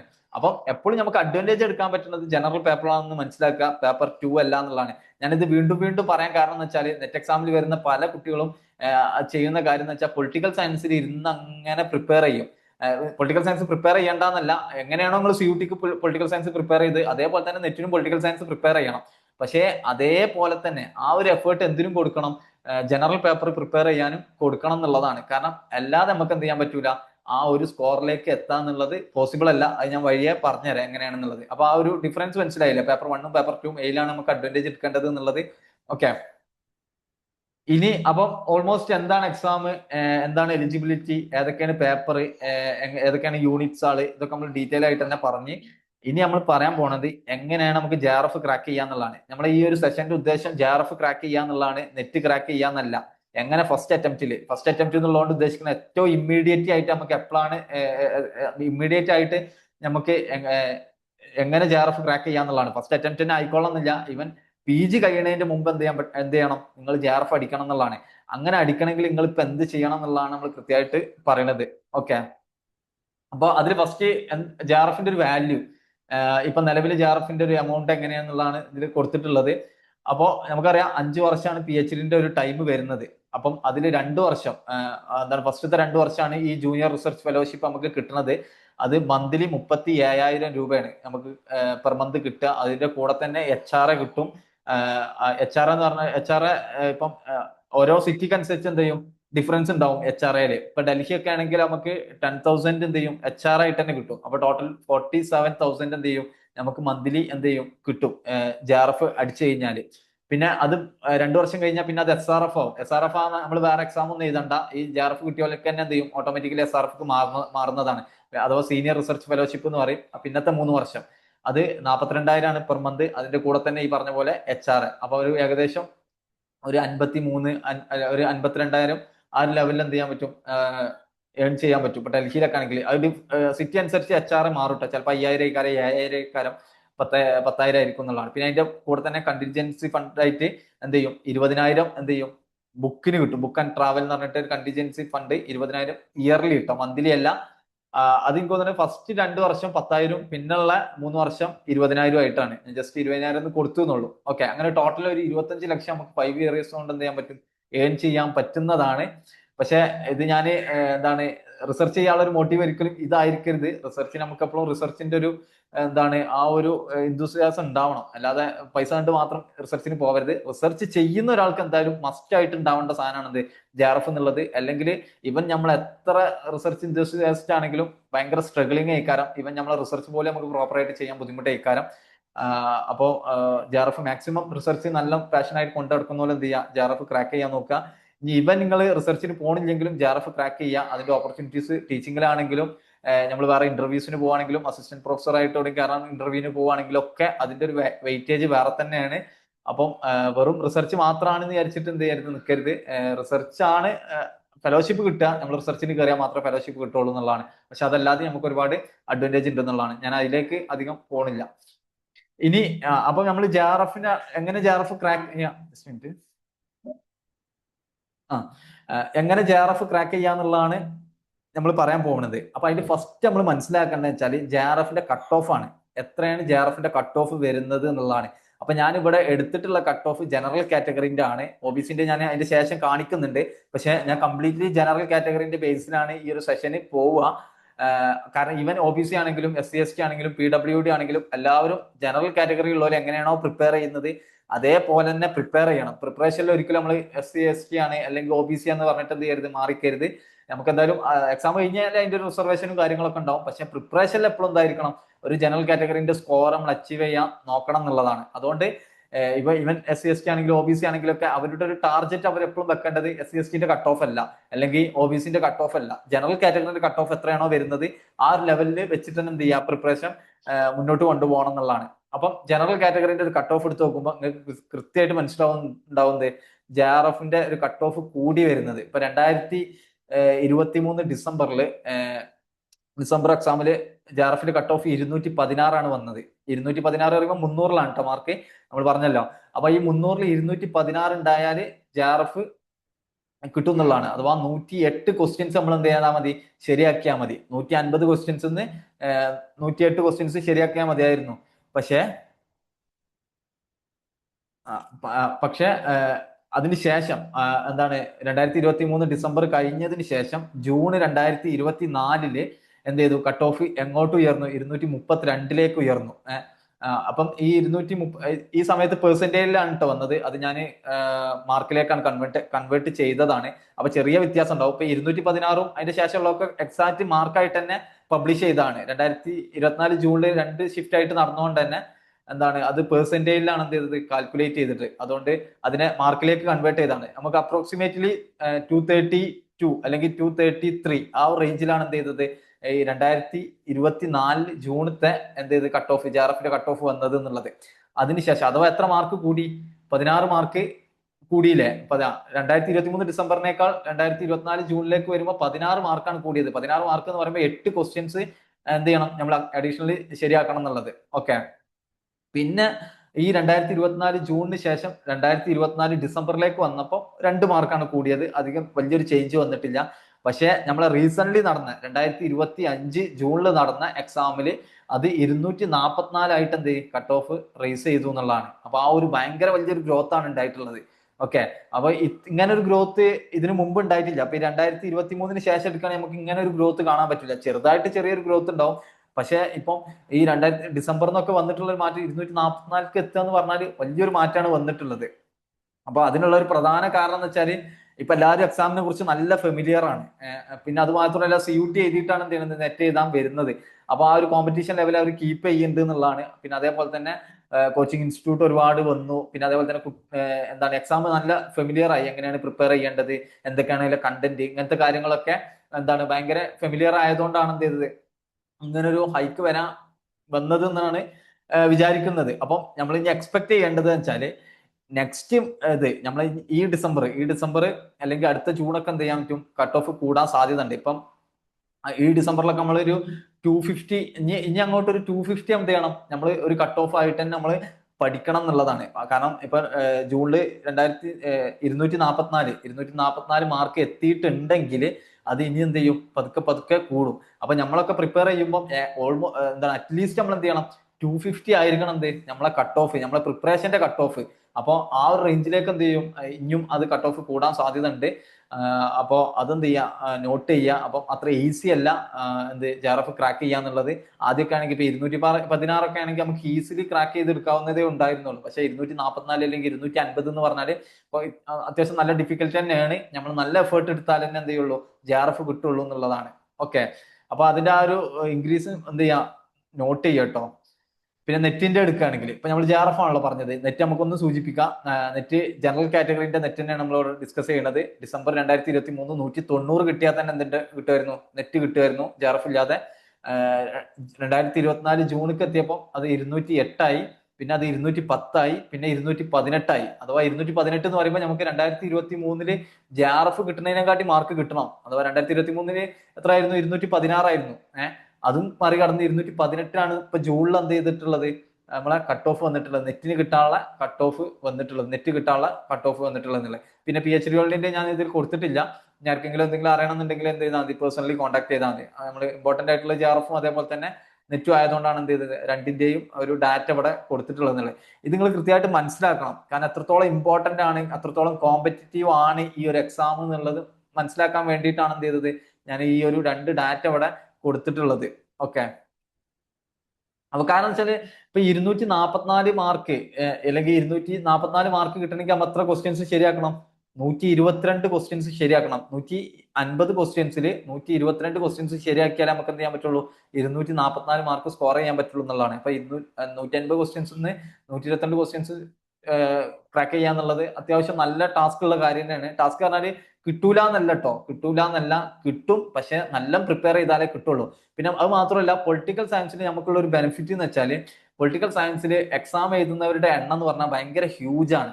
ഹ്യൂജ് എന്ന് പറയുമ്പോൾ അറൌണ്ട് ഒരു 60,000 അഥവാ 60,000 ആൾക്കാരെങ്കിലും എഴുതാറുണ്ട്. സാധാരണ 60,000 ആൾക്കാർ എന്ത് ചെയ്യും, നെറ്റ് എക്സാം പൊളിറ്റിക്കൽ സയൻസിൽ എഴുതും.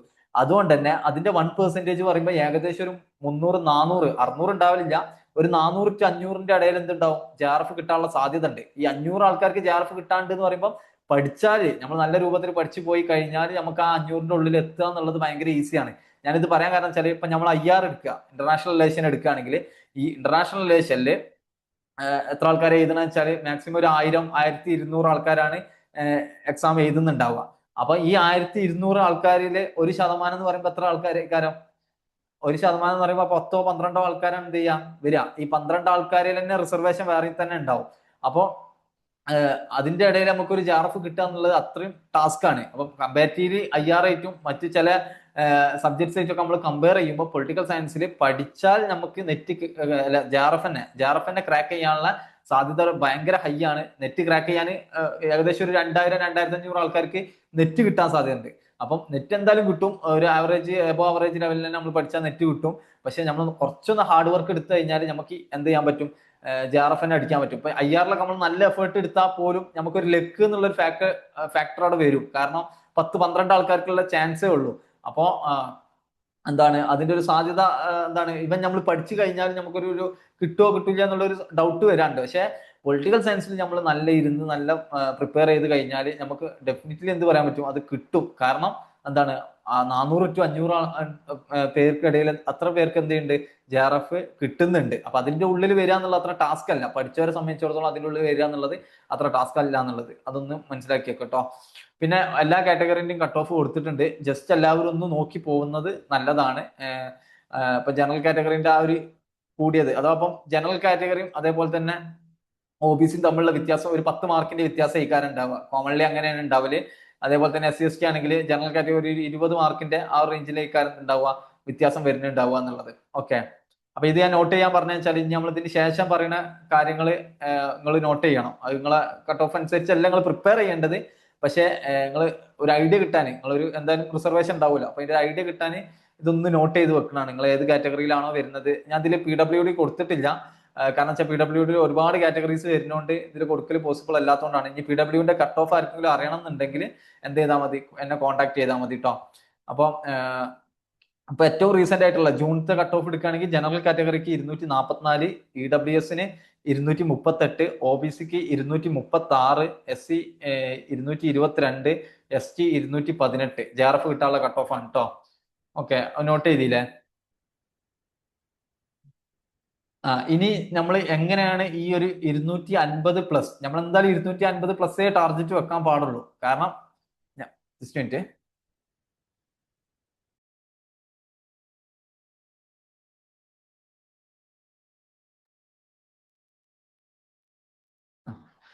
നമ്മൾ എന്തായാലും 250+ ടാർഗറ്റ് വെക്കാൻ പാടുള്ളൂ. കാരണം നമ്മളൊരു ജൂണിലൊക്കെയാണ് എഴുതാൻ പോകുന്നത്. ഇനിയിപ്പോ ഈ ഡിസംബറിൽ എഴുതുന്നവരും സെഷനിൽ ഉണ്ടാവാം. പക്ഷെ ഇനി അവരാണെങ്കിലും 250+ ആയിരിക്കണം എന്ത് നമ്മളെ ടാർഗറ്റ്, നമ്മളെ പ്രിപ്പറേഷൻ സമയത്ത് നമ്മളെ ടാർഗറ്റ്. അങ്ങനെ പറയുകയാണെങ്കിൽ നമ്മൾ ഫൈനൽ എക്സാം എഴുതാൻ പോകുന്നതിന് മുമ്പ് നമ്മളൊരു എക്സാം എഴുതുമ്പോൾ ലാസ്റ്റ് ഒക്കെ നമ്മൾ എന്താണ് നമ്മൾ വർക്ക്ഔട്ട് ചെയ്യല്ലോ. ആ സമയത്ത് നമ്മൾ പേപ്പർ 1ഉം പേപ്പർ 2ഉം കൂടി രണ്ടും കൂടി 150 ക്വസ്റ്റ്യൻസ് ചെയ്യുമ്പോൾ നമുക്ക് 250+ ക്വസ്റ്റ്യൻസ് എന്ത് ചെയ്യാം, 250+ മാർക്ക് അഥവാ 125+ ക്വസ്റ്റ്യൻസ് നമുക്ക് എന്ത് ചെയ്യാൻ പറ്റണം, ക്രാക്ക് ചെയ്യാൻ പറ്റണം. ആ ഒരു ക്വാളിറ്റിയിലേക്ക് നമ്മൾ എക്സാം ആകുമ്പോഴത്തിന് എത്തുക എന്നുള്ളതാണ് നമ്മളെ മുന്നിലുള്ള ഒരു ഗോള്. ഇപ്പൊ നമുക്ക് എത്ര അറിയുണ്ടോ എത്ര അറിയില്ല എന്നുള്ള ഒന്നൊരു മാറ്ററേ അല്ല. ഇപ്പൊ നിങ്ങൾ കംപ്ലീറ്റ്ലി സീറോ ആണെങ്കിൽ പോലും അത് മാറ്റർ അല്ല. നിങ്ങൾ കൺസിസ്റ്റന്റ് ആയിട്ട് പ്രിപ്പയർ ചെയ്യുകയാണെങ്കിൽ നിങ്ങൾക്ക് ഈസിലി എന്ത് ചെയ്യാൻ പറ്റും, ഒരു ജൂൺ ആകുമ്പോഴത്തേന്, നിങ്ങൾ ജൂണിലാണ് പ്രിപ്പയർ ചെയ്യണമെന്നുണ്ടെങ്കിൽ ഒരു മെയ് ലാസ്റ്റ് ഒക്കെ ആകുമ്പോഴത്തേന് നിങ്ങൾക്ക് എന്ത് ചെയ്യാൻ പറ്റും, 250+ സ്കോർ ചെയ്യാൻ പറ്റുന്ന രൂപത്തിലേക്ക് മാറാൻ പറ്റും. അപ്പൊ ഈ 250+ സ്കോർ ചെയ്യാന്നുള്ളത് ഞാൻ പറയുമ്പോൾ ഭയങ്കര ഈസി ആയിക്കാരം, പക്ഷെ അത് ഭയങ്കര ഡിഫിക്കൽട്ട് തന്നെയാണ് 125 ക്വസ്റ്റ്യൻസ് ശരിയാക്കുക എന്നുള്ളത്. അപ്പൊ ഇതിനെങ്ങനെയാണ് നമ്മൾ അപ്രോച്ച് ചെയ്യേണ്ടത് എന്നുള്ളതാണ്. ഇപ്പൊ നമ്മളെ മുന്നിലുള്ളത് 250 സ്കോർ ചെയ്യണം എന്നുള്ളതാണ്. അപ്പൊ അതിന്റെ അർത്ഥം എന്താണ്, നമ്മൾ 125 ക്വസ്റ്റ്യൻസ് ശരിയാക്കണം.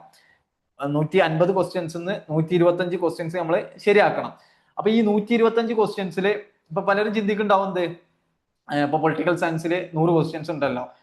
ഞാൻ അത്യാവശ്യം നല്ല എന്താണ് എഡ്ജുള്ളതാണ് പൊളിറ്റിക്കൽ സയൻസ്. അപ്പൊ പൊളിറ്റിക്കൽ സയൻസിൽ 100 ക്വസ്റ്റ്യൻസും ശരിയാക്കുക, ബാക്കി 25 ക്വസ്റ്റ്യൻസ് എന്ത് ചെയ്യുക, പേപ്പർ 1 ശരിയാക്കുക. അങ്ങനെ എന്ത് ചെയ്യാം, 125 ക്വസ്റ്റ്യൻസ് ശരിയാക്കിയാൽ 250 സ്കോർ ചെയ്യാൻ പറ്റുമല്ലോ എന്നുള്ളത്. പക്ഷെ അത് പോസിബിൾ അല്ല. ഇപ്പൊ പൊളിറ്റിക്കൽ സയൻസ് ആണെങ്കിലും ജനറൽ പേപ്പർ ആണെങ്കിലും അതിന്റെ ഒരു 90% അബോ സ്കോർ ചെയ്യാന്നുള്ളത് അത് ഇമ്പോസിബിൾ ആണ്. ഭയങ്കര റയർ ആയിട്ട് പറ്റുക. കാരണം ഇപ്പം എന്താണ് പൊളിറ്റിക്കൽ സയൻസിൽ നിങ്ങൾ ഫുൾ ടൈം ഇരുന്ന് പഠിച്ചു കഴിഞ്ഞാലും 100 ക്വസ്റ്റ്യൻസ് എന്താണ് ഒരു 90 ക്വസ്റ്റ്യൻസിന്റെ അപ്പുറത്തേക്ക് സ്കോർ ചെയ്യാന്നുള്ളത് ഒരു പോസിബിൾ അല്ല. കാരണം നമുക്കറിയാത്ത ഒരു 10 ക്വസ്റ്റ്യൻസ് എന്തായാലും ഉണ്ടാവും. നമ്മൾ ഇനി 24 അവർ ഇരുന്ന് പഠിച്ചിട്ടാണെങ്കിലും എന്താണ് നമുക്ക് അറിയാത്ത 10 ക്വസ്റ്റ്യൻസ് എന്തായാലും അതിൽ വരാനുള്ള സാധ്യത ഉണ്ട്. അപ്പൊ നമുക്ക് മാക്സിമം സ്കോർ ചെയ്യാൻ പറ്റുന്നത് എന്താണ് ഒരു 90 ക്വസ്റ്റ്യൻസ് ആണ്. ഈ മാക്സിമം എന്ന് പറയുന്നത്, ഈ 90 മാക്സിമം പറയണത് എങ്ങനെയാണ്, ആ കുട്ടി നല്ല ഇരുന്ന് പഠിച്ചിട്ടുണ്ടെങ്കിൽ, ഫുൾ ടൈം ഇരുന്ന് പഠിച്ച് പൊളിറ്റിക്കൽ സയൻസ് നല്ല രൂപത്തിൽ ഇരുന്ന് പഠിച്ച ഒരു കുട്ടിയെ സംബന്ധിച്ചിടത്തോളം ആ കുട്ടിക്ക് മാക്സിമം സ്കോർ ചെയ്യാൻ പറ്റുന്നത് പറഞ്ഞാൽ 90ആണ്. 90ന്റെ മേലൊക്കെ ഉണ്ടെങ്കിൽ അതൊരു എക്സെപ്ഷൻ ആയിക്കാരം. അപ്പൊ 10 ക്വസ്റ്റ്യൻസ് നമ്മൾ എന്തായാലും അവിടുന്ന് ഒഴിവാക്കണം, നമുക്ക് ഒരിക്കലും സ്കോർ ചെയ്യാൻ പറ്റില്ല. അപ്പം എന്തായാലും നമുക്ക് മാക്സിമം പൊളിറ്റിക്കൽ സയൻസിൽ സ്കോർ ചെയ്യാൻ പറ്റുന്ന എത്രയാണ്, 90 ക്വസ്റ്റ്യൻസ് പറയുമ്പോൾ 180 മാർക്കേ നമുക്ക് സ്കോർ ചെയ്യാൻ പറ്റുള്ളൂ. അതിന് ഞാൻ ഏറ്റവും മാക്സിമം എന്നാണ് പറഞ്ഞത്. അപ്പൊ നമുക്ക് അതിന്റെ ഒരു ആവറേജ് എടുക്കണം. ആവറേജ് എന്ന് പറയുമ്പോൾ സ്റ്റഡീസിൽ ആവറേജ് അല്ല കേട്ടോ, മാർക്കിൽ പറയുമ്പോൾ എന്താണ്, ഒരു നല്ല പഠിച്ചൊരു കുട്ടിയാണെങ്കിലും ഇവൻ 90ന്റെ മേലക്ക് എന്തായാലും പറ്റൂല, ചിലപ്പോൾ 90ഉം കിട്ടൂല. ഒരു 85-90ന്റെ ഇടയിലുള്ള ഒരു നമ്പർ ഓഫ് ക്വസ്റ്റ്യൻസ് ആ കുട്ടിക്ക് അറ്റൻഡ് ചെയ്യാൻ പറ്റുക. നല്ല പൊളിറ്റിക്കൽ സയൻസ് നല്ല പഠിച്ചൊരു കുട്ടിയെ സംബന്ധിച്ചിടത്തോളം 85-90ന്റെ ഇടയിലുള്ള ഒരു നമ്പർ ഓഫ് ക്വസ്റ്റ്യൻസ് ആ കുട്ടിക്ക് അറ്റൻഡ് ചെയ്യാൻ പറ്റുക എന്നുള്ളത്. അപ്പൊ നമുക്ക് അതിന്റെ ഏറ്റവും മിനിമം എന്നുള്ളത് എത്രയാണ്, 85ആണ്. അപ്പൊ ആ 85 എന്താണോ നമ്മൾ പൊളിറ്റിക്കൽ സയൻസിൽ ക്രാക്ക് ചെയ്യണം എന്നുള്ളതാണ്. ഓക്കെ, അപ്പൊ പൊളിറ്റിക്കൽ സയൻസിൽ നമ്മൾ എത്ര ക്രാക്ക് ചെയ്യണം, 85 ക്വസ്റ്റ്യൻസ് ക്രാക്ക് ചെയ്യണം. അപ്പൊ 70 ക്വസ്റ്റ്യൻസ് ആണ് നിങ്ങൾ ഇപ്പം നിലവിൽ ക്രാക്ക് ചെയ്തുകൊണ്ട് നിൽക്കുന്നുണ്ട് എന്നുണ്ടെങ്കിൽ അത് 85ലേക്ക് എത്തിക്കുക, അത് 90ലേക്ക് എത്തിക്കുക. പിന്നെന്ത് ചെയ്യുക, അത് 90ന്റെ മേലേക്ക് എത്തിക്കാൻ പറ്റുകയാണെങ്കിൽ നല്ല തന്നെയാണ്. പക്ഷെ ഫൈനൽ എക്സാമിൽ നമുക്ക് എന്തായാലും ഡിഫിക്കൽട്ട് ആയിട്ടുള്ള കുറച്ച് ക്വസ്റ്റ്യൻസ് ഉണ്ടാവും.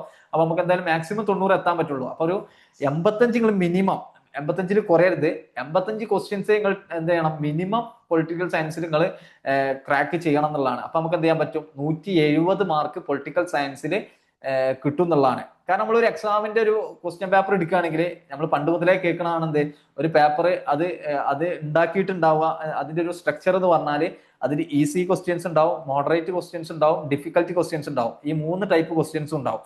അപ്പോൾ എന്താണ് ഈ ഡിഫിക്കൽട്ടി ക്വസ്റ്റ്യൻസിലെ എന്തുണ്ടാവും, അപ്പൊ നമ്മൾ പൊളിറ്റിക്കൽ സയൻസിലെ 100 ക്വസ്റ്റ്യൻസ് എടുക്കുകയാണെങ്കിൽ ഒരു 30 ക്വസ്റ്റ്യൻസ് ഈസി ക്വസ്റ്റ്യൻസ് ആയിക്കാരം. അത് ഇവൻ ഒന്നും പ്രിപ്പയർ ചെയ്യാതെ, നെറ്റിന് വേണ്ടിയിട്ട് ഒരു പ്രിപ്പറേഷൻ നടത്താത്ത ഒരു കുട്ടിക്കും അറ്റൻഡ് ചെയ്യാൻ പറ്റും എന്ത്, ആ 30 ക്വസ്റ്റ്യൻസ്. കാരണം എന്താണ്, ആ കുട്ടി UG പൊളിറ്റിക്കൽ സയൻസ് ആയിക്കാരം പഠിച്ചിട്ടുണ്ടാവുക, PG പൊളിറ്റിക്കൽ സയൻസ് ആയിക്കാരം പഠിച്ചിട്ടുണ്ടാവുക. അതായിട്ട് എൻഗേജ് ചെയ്യണോണ്ട് തന്നെ ആ ഈസി ക്വസ്റ്റ്യൻസ് 30 എന്ത് ചെയ്യാൻ പറ്റും, എല്ലാവർക്കും അറ്റൻഡ് ചെയ്യാൻ പറ്റുന്നതാണ്. അപ്പൊ നമുക്ക് അവിടെ ഒരിക്കലും ഒരു അഡ്വാൻറ്റേജ് കിട്ടുന്നില്ല.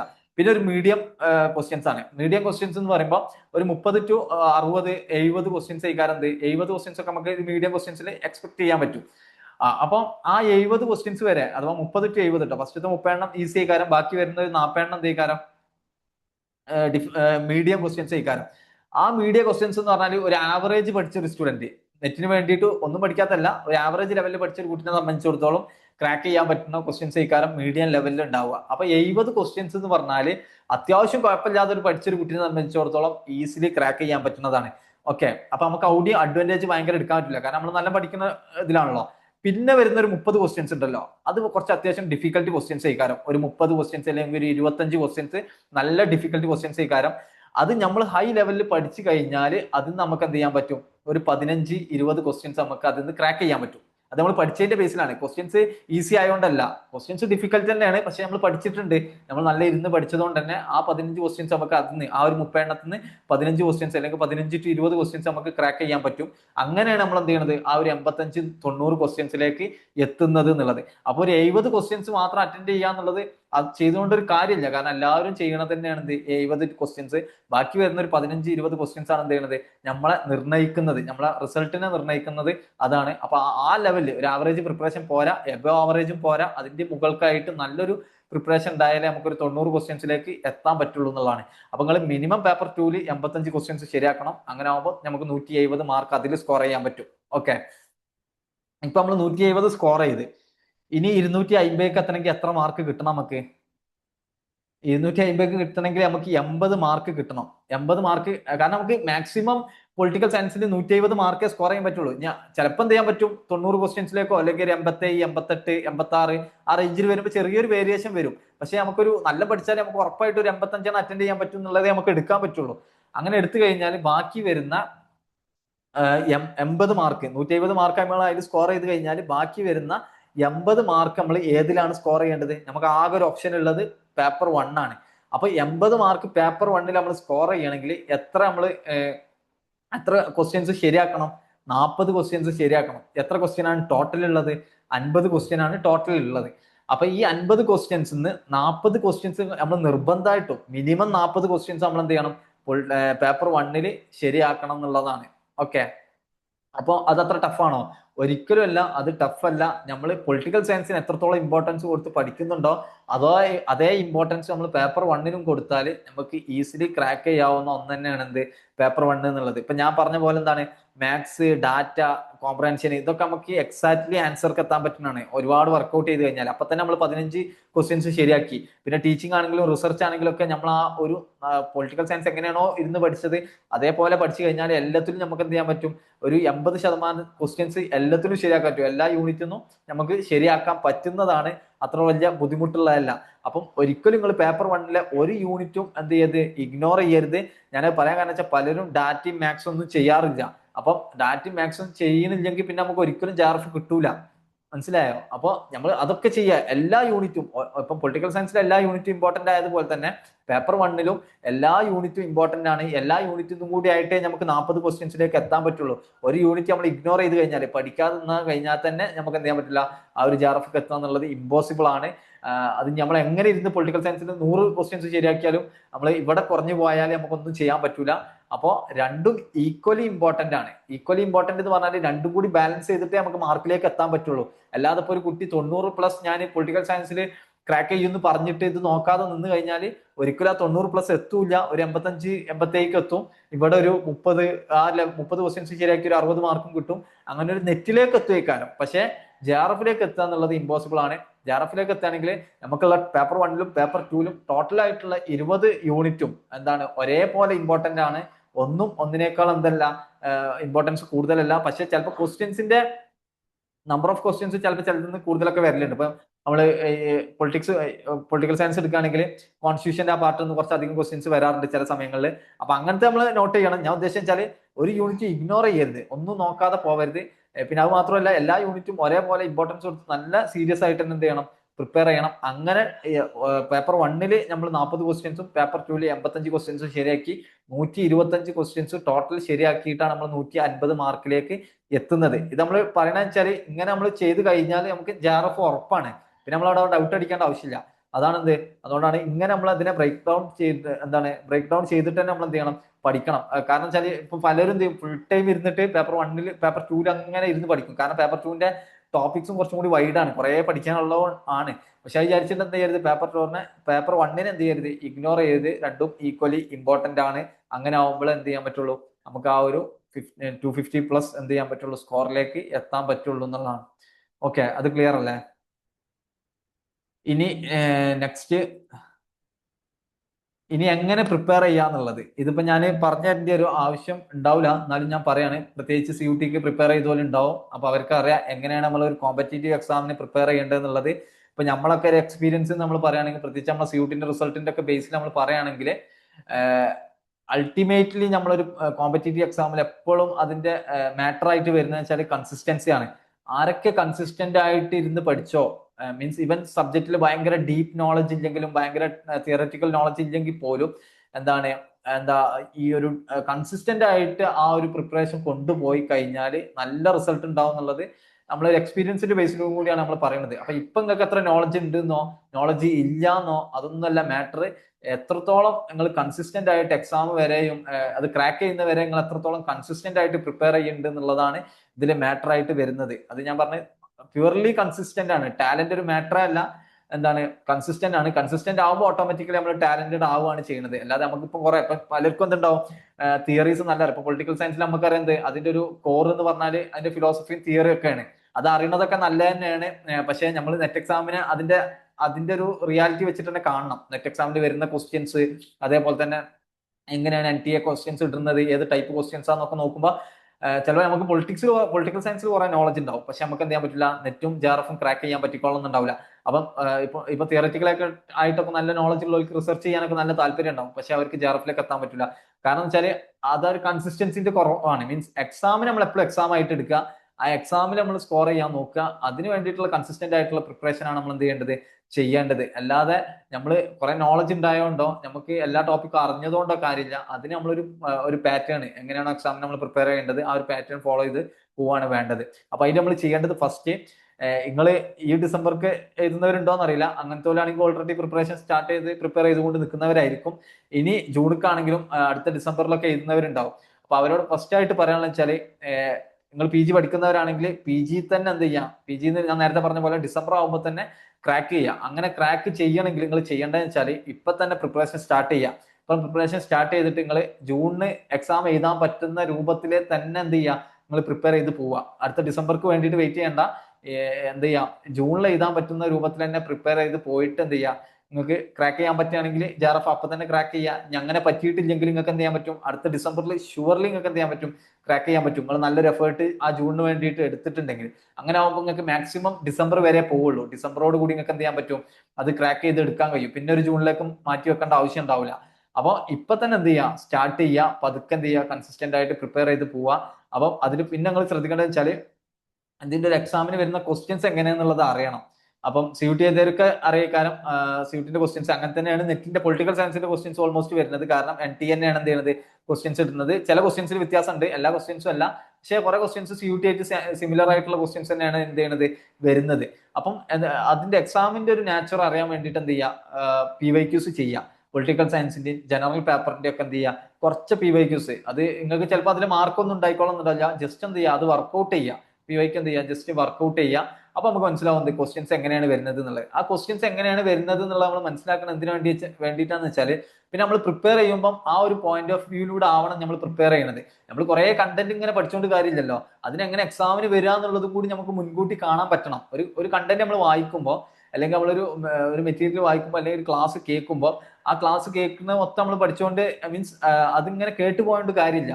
അതിന് നമുക്ക് എന്തും കൂടി കാണാം, നമുക്ക് അതിനെ ഫിൽട്ടർ ചെയ്യാൻ കഴിയണം. ആ പറഞ്ഞ കാര്യങ്ങളിൽ അല്ലെങ്കിൽ ആ മെറ്റീരിയൽ വായിക്കുന്ന സമയത്ത് അതിൽ എന്താണ്, ഇന്നൊരു എലമെന്റ് ഉണ്ട്, അത് ക്വസ്റ്റ്യൻ ആയിട്ട് വരാൻ സാധ്യത ഉണ്ട്. അത് നമുക്ക് മനസ്സിലാക്കണമെങ്കിൽ എന്താവണം, നമ്മളൊരു സെറ്റ് ഓഫ് PYQs മുമ്പ് ചെയ്യണം. അപ്പോൾ നമുക്ക് മനസ്സിലാക്കാൻ പറ്റുള്ളൂ എന്ത്, ഇങ്ങനെയാണ് ക്വസ്റ്റ്യൻസ് വരിക എന്നുള്ളത്. ഓക്കെ.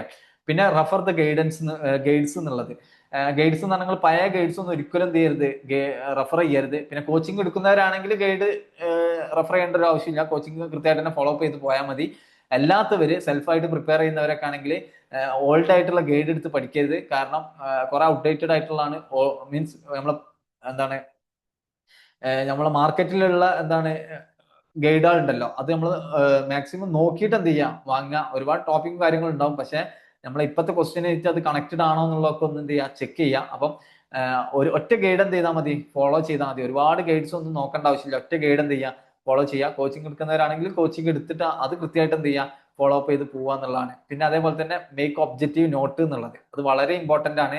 ഇപ്പൊ കോച്ചിങ് എടുക്കുന്നവരാണെങ്കിലും സെൽഫ് പ്രിപ്പയർ ചെയ്യുന്നവരാണെങ്കിലും, നിങ്ങളൊരു ഗൈഡ് നോക്കുന്നുണ്ട് അല്ലെങ്കിൽ കോച്ചിങ് ചെയ്യുന്നുണ്ടെങ്കിലും, നിങ്ങൾ ക്ലാസ് കേട്ട് പോയാൽ പോരാ, അല്ലെങ്കിൽ മെറ്റീരിയൽ വായിച്ചിട്ട് പോയാൽ പോരാ. അതിന് ഒബ്ജക്റ്റീവ് ആയിട്ടുള്ള നോട്ട് ഉണ്ടാക്കണം. ഒബ്ജക്റ്റീവ് ആയിട്ടുള്ള നോട്ട് എന്ന് പറഞ്ഞാൽ ഞാനിപ്പോ ഈ പറഞ്ഞ കാര്യമാണ് എന്ത്, നമുക്കൊരു കാര്യം വായിക്കുമ്പോൾ അല്ലെങ്കിൽ നമുക്ക് കേൾക്കുമ്പോൾ നമുക്ക് മനസ്സിലാവുന്നത് അതിലൊരു ഒബ്ജക്റ്റീവ് ആയിട്ടുള്ള ക്വസ്റ്റ്യൻ വരാനുള്ള എലമെന്റ് ഉണ്ട്. അങ്ങനെയാണെങ്കിൽ ആ എലമെന്റ് എന്താന്നുള്ളത് മാത്രം നോട്ട് ചെയ്യുക. അല്ലാതെ അതിന്റെ അപ്പുറത്തേക്ക് സബ്ജക്റ്റീവ് ആയിട്ടുള്ള ഒരു കാര്യം എഴുതരുത്. ഒബ്ജക്റ്റീവ് ആയിട്ടുള്ള മാത്രം അതിൽ എഴുതുക. കാരണം ഇത് നമുക്ക് ലാസ്റ്റ് ടൈം റിവൈസ് ചെയ്യാൻ വേണ്ടിയിട്ടാണ്. കാരണം ഈ നോട്ട് നമ്മൾ കൃത്യമായിട്ട് വായിച്ചു പോയിട്ടുണ്ടാവും, ലാസ്റ്റ് നമുക്ക് ഒറ്റ റിവിഷന്റെ ആവശ്യം ഉണ്ടാവുള്ളൂ, ഈ നോട്ട് മൊത്തമായിട്ട് വായിക്കേണ്ട ആവശ്യം ഉണ്ടാവില്ല. അപ്പൊ നമ്മൾ അത് മൊത്തമായിട്ട് വായിക്കുമ്പോൾ നമ്മളെ സമയം നഷ്ടപ്പെടും. അപ്പൊ ലാസ്റ്റ് ടൈം ഒന്നും നമുക്ക് അത്ര സമയം ഉണ്ടാവില്ല. അപ്പൊ നമുക്ക് ലാസ്റ്റ് റിവൈസ് ചെയ്യാൻ എപ്പോഴും എന്തുണ്ടാവണം, നമ്മളെ കയ്യിൽ ഒരു ഒബ്ജക്റ്റീവ് നോട്ട് ഉണ്ടാവണം എന്നുള്ളതാണ്. പിന്നെ അതേപോലെ തന്നെ focus on the topic students usually ignore എന്നുള്ളത്. അത് ഞാൻ നേരത്തെ പറഞ്ഞ പോലെ എന്ത്, ഇപ്പം അത് മെയിൻലി പേപ്പർ 1-ലാണ്. ഇപ്പൊ പേപ്പർ 1-ൽ എന്ത് ചെയ്യും, ഡാറ്റ, മാത്സ്, ലോജിക്കൽ റീസണിങ്, ഇതൊന്നും പലരും എന്ത് ചെയ്യില്ല, അതിന് ഇമ്പോർട്ടൻസ് കൊടുക്കൂല. അപ്പൊ അതിലൊക്കെ നമ്മൾ മാക്സിമം ഫോക്കസ് ചെയ്യുക. അതിലൊക്കെ ഭയങ്കര അഡ്വാൻറ്റേജ് എടുത്ത് കഴിഞ്ഞാൽ നമുക്ക് എന്ത് ചെയ്യാൻ പറ്റും, മറ്റുള്ളവരെക്കാൾ കൂടുതൽ സ്കോർ ചെയ്യാൻ പറ്റും എന്നുള്ളതാണ്. ഓക്കെ. പിന്നെ ഡോണ്ട് സ്കിപ്പ് എനി യൂണിറ്റ്. ഞാൻ ഓൾറെഡി പറഞ്ഞത് ഒരു യൂണിറ്റും സ്കിപ്പ് ചെയ്യരുത്, എല്ലാ യൂണിറ്റും എന്താണ് ഇമ്പോർട്ടന്റ് ആണ്. പിന്നെ അതേപോലെ തന്നെ stay updated on the subject. ഇപ്പോൾ പൊളിറ്റിക്കൽ സയൻസിലൊക്കെ നമ്മളെ IR റിലേറ്റഡ് ആയിട്ടുള്ള കാര്യങ്ങളൊക്കെ എന്ത് ചെയ്യാം, അപ്ഡേറ്റഡ് ആയിട്ട് നിൽക്കുക, റീസെന്റ് കറന്റ് അഫയേഴ്സ് എന്നുള്ളത്. കാരണം അതിനൊക്കെ ക്വസ്റ്റ്യൻസ് ഇപ്പോൾ റീസെന്റ് നല്ല ചോദിക്കുന്നുണ്ട്. പിന്നെ ഏറ്റവും ഇമ്പോർട്ടന്റ് ഈ പറഞ്ഞ നമ്മൾ നോട്ട് ഉണ്ടാക്കിയിട്ടുണ്ടാവുമല്ലോ, ആ നോട്ട് എന്ത് ചെയ്യുക, പരമാവധി എത്ര തവണ നമുക്ക് റിവൈസ് ചെയ്യാൻ പറ്റുമോ അത്രത്തോളം നമ്മൾ റിവൈസ് ചെയ്യാന്നുള്ളതാണ്. അപ്പൊ ഇൻ കേസ് നമുക്ക് റിവൈസ് ചെയ്യുമ്പോൾ പിന്നെ ഡൗട്ട് വന്ന്, കാരണം നമ്മൾ ഷോർട്ട് ആക്കിയിട്ട് എഴുതിയതാണല്ലോ ഒബ്ജക്റ്റീവ് നോട്ട്, അത് നമുക്ക് വീണ്ടും അതിൽ ഡൗട്ട് വരികയാണെങ്കിൽ നമ്മൾ എന്ത് ചെയ്യണം, ഒന്നിരിക്കെ ക്ലാസ് ആണ് കേട്ടതെന്നുണ്ടെങ്കിൽ ക്ലാസ് ഒന്നും കൂടി പോയിട്ട് കേൾക്കണം, അല്ലെങ്കിൽ നമ്മൾ മെറ്റീരിയൽ ആണ് വായിച്ചെന്നുണ്ടെങ്കിൽ ആ മെറ്റീരിയൽ ഒന്നും കൂടി പോയിട്ട് വായിച്ചിട്ട് അത് ക്ലിയർ ചെയ്യണം. ഓക്കെ, പക്ഷെ നോട്ടിലേക്ക് അത് എന്ത് ചെയ്യണ്ട, കൊണ്ടുവരേണ്ട ആവശ്യമില്ല എന്നുള്ളതാണ്. ആ നോട്ട് എന്ത് ചെയ്യാം, നമ്മൾ മൾട്ടിപ്പിൾ ടൈം റിവൈസ് ചെയ്യുക, മൾട്ടിപ്പിൾ ടൈം എന്ത് ചെയ്യുക, ക്വസ്റ്റ്യൻസ് അറ്റൻഡ് ചെയ്യുക എന്നുള്ളതാണ്. അറ്റൻഡ് ടു മാക്സിമം ക്വസ്റ്റ്യൻസ് എന്നുള്ളത് ഏറ്റവും ഇമ്പോർട്ടന്റ് ആണ്. എന്ത്, ക്വസ്റ്റ്യൻസ് അറ്റൻഡ് ചെയ്യുക എന്നുള്ളത്. നമുക്ക് ഒരുപാട് കണ്ടന്റ് ഉണ്ടായതുകൊണ്ട് കാര്യമില്ല, നമ്മൾ എന്ത് ചെയ്യണം, എത്രത്തോളം ക്വസ്റ്റ്യൻസ് ചെയ്യുന്നോ അത്രത്തോളം അതിനനുസരിച്ച് കാരണം നമ്മളുടെ എന്ത് മാർക്ക് ഉണ്ടാവുക എന്നുള്ളത്. ഓക്കെ, അപ്പൊ വെറും ക്വസ്റ്റ്യൻ ചെയ്തുകൊണ്ട് നമുക്ക് ഓടി എത്താൻ കഴിയൂല. ആദ്യം നമ്മൾ ഫസ്റ്റ് ചെയ്യേണ്ടത് വെച്ചാൽ സിലബസ് കൃത്യമായിട്ട് തന്നെ ചെയ്ത് എന്താണ് സിലബസ് പെട്ടെന്ന് തന്നെ എന്ത് ചെയ്യാം, നല്ല രൂപത്തിൽ പഠിച്ചു പോവുക, അതിന്റെ കൂടെ തന്നെ കുറെ ക്വസ്റ്റ്യൻസ് ചെയ്ത് പോവുക. പിന്നെ സിലബസ് കഴിഞ്ഞതിന് ശേഷം എന്ത് ചെയ്യാം, മാക്സിമം ക്വസ്റ്റ്യൻസിൽ എന്ത് ചെയ്യുക, ഇൻവെസ്റ്റ് ചെയ്യുക എന്നുള്ളതാണ്. അപ്പൊ നെറ്റിന്റെ ക്വസ്റ്റ്യൻസ് നോക്കാം, CUT-ന്റെ ക്വസ്റ്റ്യൻസ് നോക്കാം, പൊളിറ്റിക്കൽ സെറ്റിന്റെ, എൻട്രൻസിന്റെ, PhD-ന്റെ ഇതിന്റെ ഒക്കെ ക്വസ്റ്റ്യൻസ് എന്ത് ചെയ്യാൻ പറ്റും, നമുക്ക് ഇതിന് വേണ്ടിയിട്ട് നോക്കാൻ പറ്റും എന്നുള്ളതാണ്. അപ്പൊ ഈ ലെവലിൽ നമ്മൾ പ്രിപ്പയർ ചെയ്ത് പോയി കഴിഞ്ഞാൽ നമുക്ക് ഈസിലി എന്ത് ചെയ്യാൻ പറ്റും, JRF-നെ ക്രാക്ക് ചെയ്യാൻ പറ്റും. അപ്പോൾ എല്ലാവരും JRF-നെ തന്നെ ഫോക്കസ് ചെയ്യണം. ഒരിക്കലും നെറ്റ് എന്നുള്ള നമ്മളെ മൈൻഡിൽ വരരുത്. നമ്മൾ JRF-ന് വേണ്ടിയിട്ട് ഫസ്റ്റ് ടൈം തന്നെ പ്രിപ്പയർ ചെയ്ത് കഴിഞ്ഞാൽ ഒന്നിലേക്ക് നമ്മൾ JRF എന്തായാലും അടിക്കും. ഇൻ കേസ് അൺലക്കി നമുക്ക് JRF കിട്ടിയിട്ടില്ലെങ്കിൽ നെറ്റ് നമുക്ക് എന്താണ് ഷുവർ ആയിരിക്കും, ഒരു നിലക്കും എന്തില്ല, നഷ്ടപ്പെടൂല എന്നുള്ളതാണ്. ഓക്കെ, അപ്പം ഇത്രയാണ് ഓവറോൾ വരുന്നത്. അപ്പൊ ഇതിൽ ഓൾമോസ്റ്റ് എല്ലാ കാര്യങ്ങളും മെൻഷൻ ചെയ്തെന്നാണ് ഞാൻ വിശ്വസിക്കുന്നത്. അപ്പം ഇനി നിങ്ങൾക്ക് എന്തെങ്കിലും ഡൗട്ടോ കാര്യങ്ങളോ ഉണ്ടെങ്കിൽ നമുക്ക് അത് ഡിസ്കസ് ചെയ്യാം. അപ്പൊ ഇതുവരെ പറഞ്ഞത് ക്ലിയർ ആണോ മൊത്തത്തില്? ഇതിൽ എവിടെങ്കിലും നിങ്ങൾക്ക് എന്തെങ്കിലും ഡൗട്ടോ കാര്യങ്ങളോ ഉണ്ടെങ്കിൽ അതും കൂടി ഡിസ്കസ് ചെയ്തിട്ട് എന്ത് ചെയ്യാം, നമുക്കിത് വൈൻഡപ്പ് ചെയ്യാം.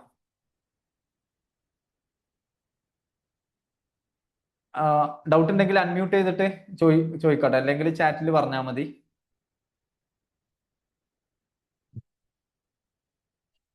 ആർക്കും ഇല്ലേ?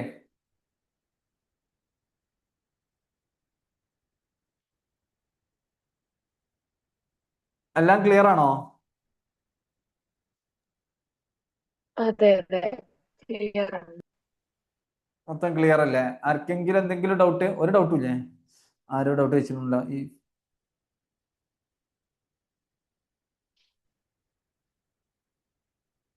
2026 ജൂണിൽ കൊടുത്ത വാലിഡ് ആവോ എന്ന് ചോദിച്ചു കഴിഞ്ഞാൽ JRF-ന്റെ വാലിഡിറ്റി 3 വർഷമാണ്. അപ്പൊ നിങ്ങൾ PG കഴിഞ്ഞാലും അത് വാലിഡ് ആവേണ്ടതാണ്. പക്ഷെ നിങ്ങൾ ഫൈനൽ ഇയർ ആണോ അല്ല എന്നുള്ളതിന്റെ ബേസിൽ നമ്മൾ അപ്ലൈ ചെയ്യുന്ന സമയത്ത് നമ്മളോട് ചോദിക്കും, നിങ്ങൾ ഫൈനൽ ഇയർ ആണോ അല്ലെങ്കിൽ ഫൈനൽ ഇയർ അല്ല എന്നുള്ളത്. അപ്പൊ നമ്മൾ സെക്കൻഡ് സെം കഴിഞ്ഞ് എന്നുള്ള ഫൈനൽ ഇയർ എന്ന് കൊടുത്തു കഴിഞ്ഞാൽ പ്രശ്നം ഉണ്ടാവില്ല എന്നാണ് വിചാരിക്കുന്നത്. അപ്പം വാലിഡ് ആണോ, ജൂണത്തെ വാലിഡ് ആണോ എന്നുള്ളത് ഇപ്പോഴും കൺഫ്യൂഷൻ ആണ്. ഇതിൽ എന്താ പ്രശ്നം എന്ന് വെച്ചാൽ ഇത് വ്യക്തമായിട്ട് എന്തിൽ കൊടുത്തിട്ടില്ല, നമ്മളെ പ്രോസ്പെക്ട്സിൽ കൊടുത്തിട്ടില്ല. ഇത് നമുക്ക് പിന്നെ മനസ്സിലാവണമെന്ന് വെച്ചാൽ നമ്മൾ അപ്ലൈ ചെയ്യുന്ന സമയത്താണ് എന്ത്, നമ്മളൊരു ഫൈനൽ ഇയർ ആണോ അല്ല എന്ന് ചോദിക്കുമ്പോൾ നമ്മൾ അല്ല, ഇപ്പം ഈ ഡിസംബറിൽ നമ്മൾ അല്ല എന്ന് കൊടുക്കുമ്പോൾ നിങ്ങൾ എലിജിബിൾ അല്ല എന്നാണ് കാണിക്കുന്നത്. പക്ഷെ അടുത്ത ജൂൺ എന്ന് പറഞ്ഞാല് ജൂൺ ലാസ്റ്റൊക്കെയാണ് എക്സാം നടക്കുന്നത്. അപ്പൊ ആ സമയത്ത് നമ്മൾ സെക്കൻഡ് സെം കഴിഞ്ഞിട്ടുണ്ടല്ലോ, അപ്പൊ സെക്കൻഡ് സെം കഴിഞ്ഞിട്ട് ഫൈനൽ ഇയർ ആണ് എന്നുള്ള ആ അർത്ഥത്തിൽ എടുത്തിട്ടാണ് ഞാൻ പറഞ്ഞത്. അപ്പൊ അതിന്റെ വാലിഡിറ്റി എത്രത്തോളം അതിന്റെ ഒഫീഷ്യലായിട്ട് ഞാൻ പറയാൻ ആളല്ല. പക്ഷെ നിങ്ങൾ എന്ത് ചെയ്യുക, ജൂണിക്ക് പ്രിപ്പയർ ചെയ്യുക. ഞാൻ പറയാൻ കാരണം വെച്ചാല് നിങ്ങൾ അടുത്ത ഈ ജൂൺ കഴിഞ്ഞിട്ട് പിന്നെയും ജൂൺ കഴിഞ്ഞെടുത്ത് അടുത്ത ഡിസംബർക്ക് നിങ്ങൾ പ്രിപ്പയർ ചെയ്യാൻ തുടങ്ങി കഴിഞ്ഞാൽ നിങ്ങൾ പിറ്റത്തെ ജൂണിക്കൊക്കെ ഇക്കാര്യം ക്രാക്ക് ചെയ്യാൻ പോകുന്നുണ്ടാവുക. അപ്പൊ അതിനെക്കാട്ടി ഏറ്റവും ബെറ്റർ എന്ന് വെച്ചാൽ നിങ്ങൾ പ്രിപ്പറേഷൻ ഇപ്പൊ തന്നെ സ്റ്റാർട്ട് ചെയ്തിട്ട് ജൂണിലേക്ക് നിങ്ങൾ കവർ ചെയ്ത് കഴിഞ്ഞാൽ പിന്നെ നിങ്ങൾക്ക് പേടിക്കാണ്ടാവില്ല. നിങ്ങൾക്ക് എന്ത് ചെയ്യാൻ പറ്റും, ഇൻ കേസ് ജൂണിൽ കിട്ടിയിട്ടില്ലെങ്കിൽ എന്ത് ചെയ്യാൻ പറ്റും, ഡിസംബറിൽ ക്രാക്ക് ചെയ്യാൻ പറ്റും എന്നുള്ളതാണ്. Okay,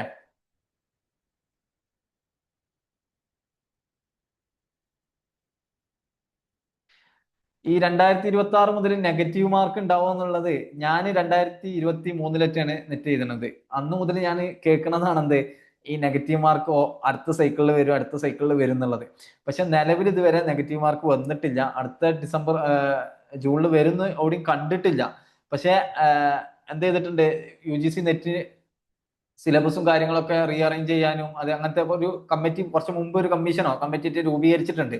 അവരിതുവരെ submit ചെയ്തിട്ടൊന്നുമില്ല. എന്തായാലും ഇപ്പം നെഗറ്റീവ് വരികയാണെങ്കിലും സിലബസിൽ ചേഞ്ച് വരികയാണെങ്കിലൊക്കെ അത് നമ്മൾ മുൻകൂട്ടി നമുക്ക് പഠിക്കാനുള്ള ഒരു സമയം തന്നിട്ട് തന്നെ അവർ പറയും. അപ്പൊ അടുത്ത ജൂണിക്കൊക്കെ മാറ്റം വരുമോ എന്നുള്ളത് ഞാൻ ഒരിക്കലും എക്സ്പെക്ട് ചെയ്യണില്ല. പിന്നെ ഇൻ കേസ് ഇനി നെഗറ്റീവ് വന്നെന്ന് വിചാരിക്കുക, നമ്മൾ അതിനൊരിക്കലും ടെൻസ്ഡ് ആയിട്ട് എടുക്കണ്ട. നമ്മൾ മാക്സിമം പഠിച്ച് നമ്മൾ ചെയ്യുന്ന ക്വസ്റ്റ്യൻസിൽ നമ്മൾ ഷാർപ്പാണെങ്കിൽ നമുക്ക് നെഗറ്റീവ് ഒരു വിഷയമല്ല. അപ്പൊ അത് മാത്രമല്ല, എല്ലാവർക്കും എന്താണ് നെഗറ്റീവ് ഉണ്ടാവില്ല, നമുക്ക് മാത്രമായിട്ട് ഉണ്ടാവണം എന്നല്ലല്ലോ നെഗറ്റീവ്. അപ്പോ നെഗറ്റീവ് ഉണ്ടെന്ന് വിചാരിച്ച് പ്രശ്നമില്ല. അപ്പൊ CUT-ക്ക് നെഗറ്റീവ് ഉണ്ട്. പക്ഷെ നമ്മൾ ചെയ്യുന്ന ക്വസ്റ്റ്യനിൽ നമ്മൾ ക്ലാരിറ്റി ഉണ്ടായാൽ മതി. നമ്മൾ ഒരു ക്വസ്റ്റ്യൻ അറ്റൻഡ് ചെയ്യുമ്പോൾ നമുക്ക് കൺഫ്യൂഷൻ വരരുത്. അപ്പോ അത് ഉണ്ടായാൽ പിന്നെ നെഗറ്റീവ് എന്നുള്ളത് ഒരു വിഷയമല്ല. പക്ഷെ പൊതുവെ നമുക്ക് കേൾക്കുമ്പോൾ ഒരു ബുദ്ധിമുട്ടായി കാര്യം നെഗറ്റീവ് ഉണ്ട് എന്നുള്ളത്. ഓക്കെ, വരും അറിയില്ല, എന്തായാലും ഇതുവരെ വന്നിട്ടില്ല. കാരണം ഞാൻ ഇത് പറയാന്ന് വെച്ചാൽ നിങ്ങൾ ചോദിക്കുമ്പോൾ ഇത് 2023 മുതൽ കേൾക്കുന്നുണ്ട് അടുത്ത സൈക്കിളിൽ നെഗറ്റീവ് വരും, അടുത്ത സൈക്കിളിൽ വരും എന്നുള്ളത്. ഇതുവരെ വന്നിട്ടില്ല. അടുത്ത ജൂണിലും ഉണ്ടാവും ഞാൻ ഒരിക്കലും എക്സ്പെക്ട് ചെയ്യണില്ല. എന്തായാലും ഒരു 6-8 മാസം മുമ്പ് അവർ പറയണം. എന്നാലേ നമുക്ക് മീൻസ് കുട്ടികൾ പ്രിപ്പയർ ചെയ്യണമാണല്ലോ. ഓക്കെ, അപ്പൊ ക്ലിയർ അല്ലേ ഇതുവരെ പറഞ്ഞേ?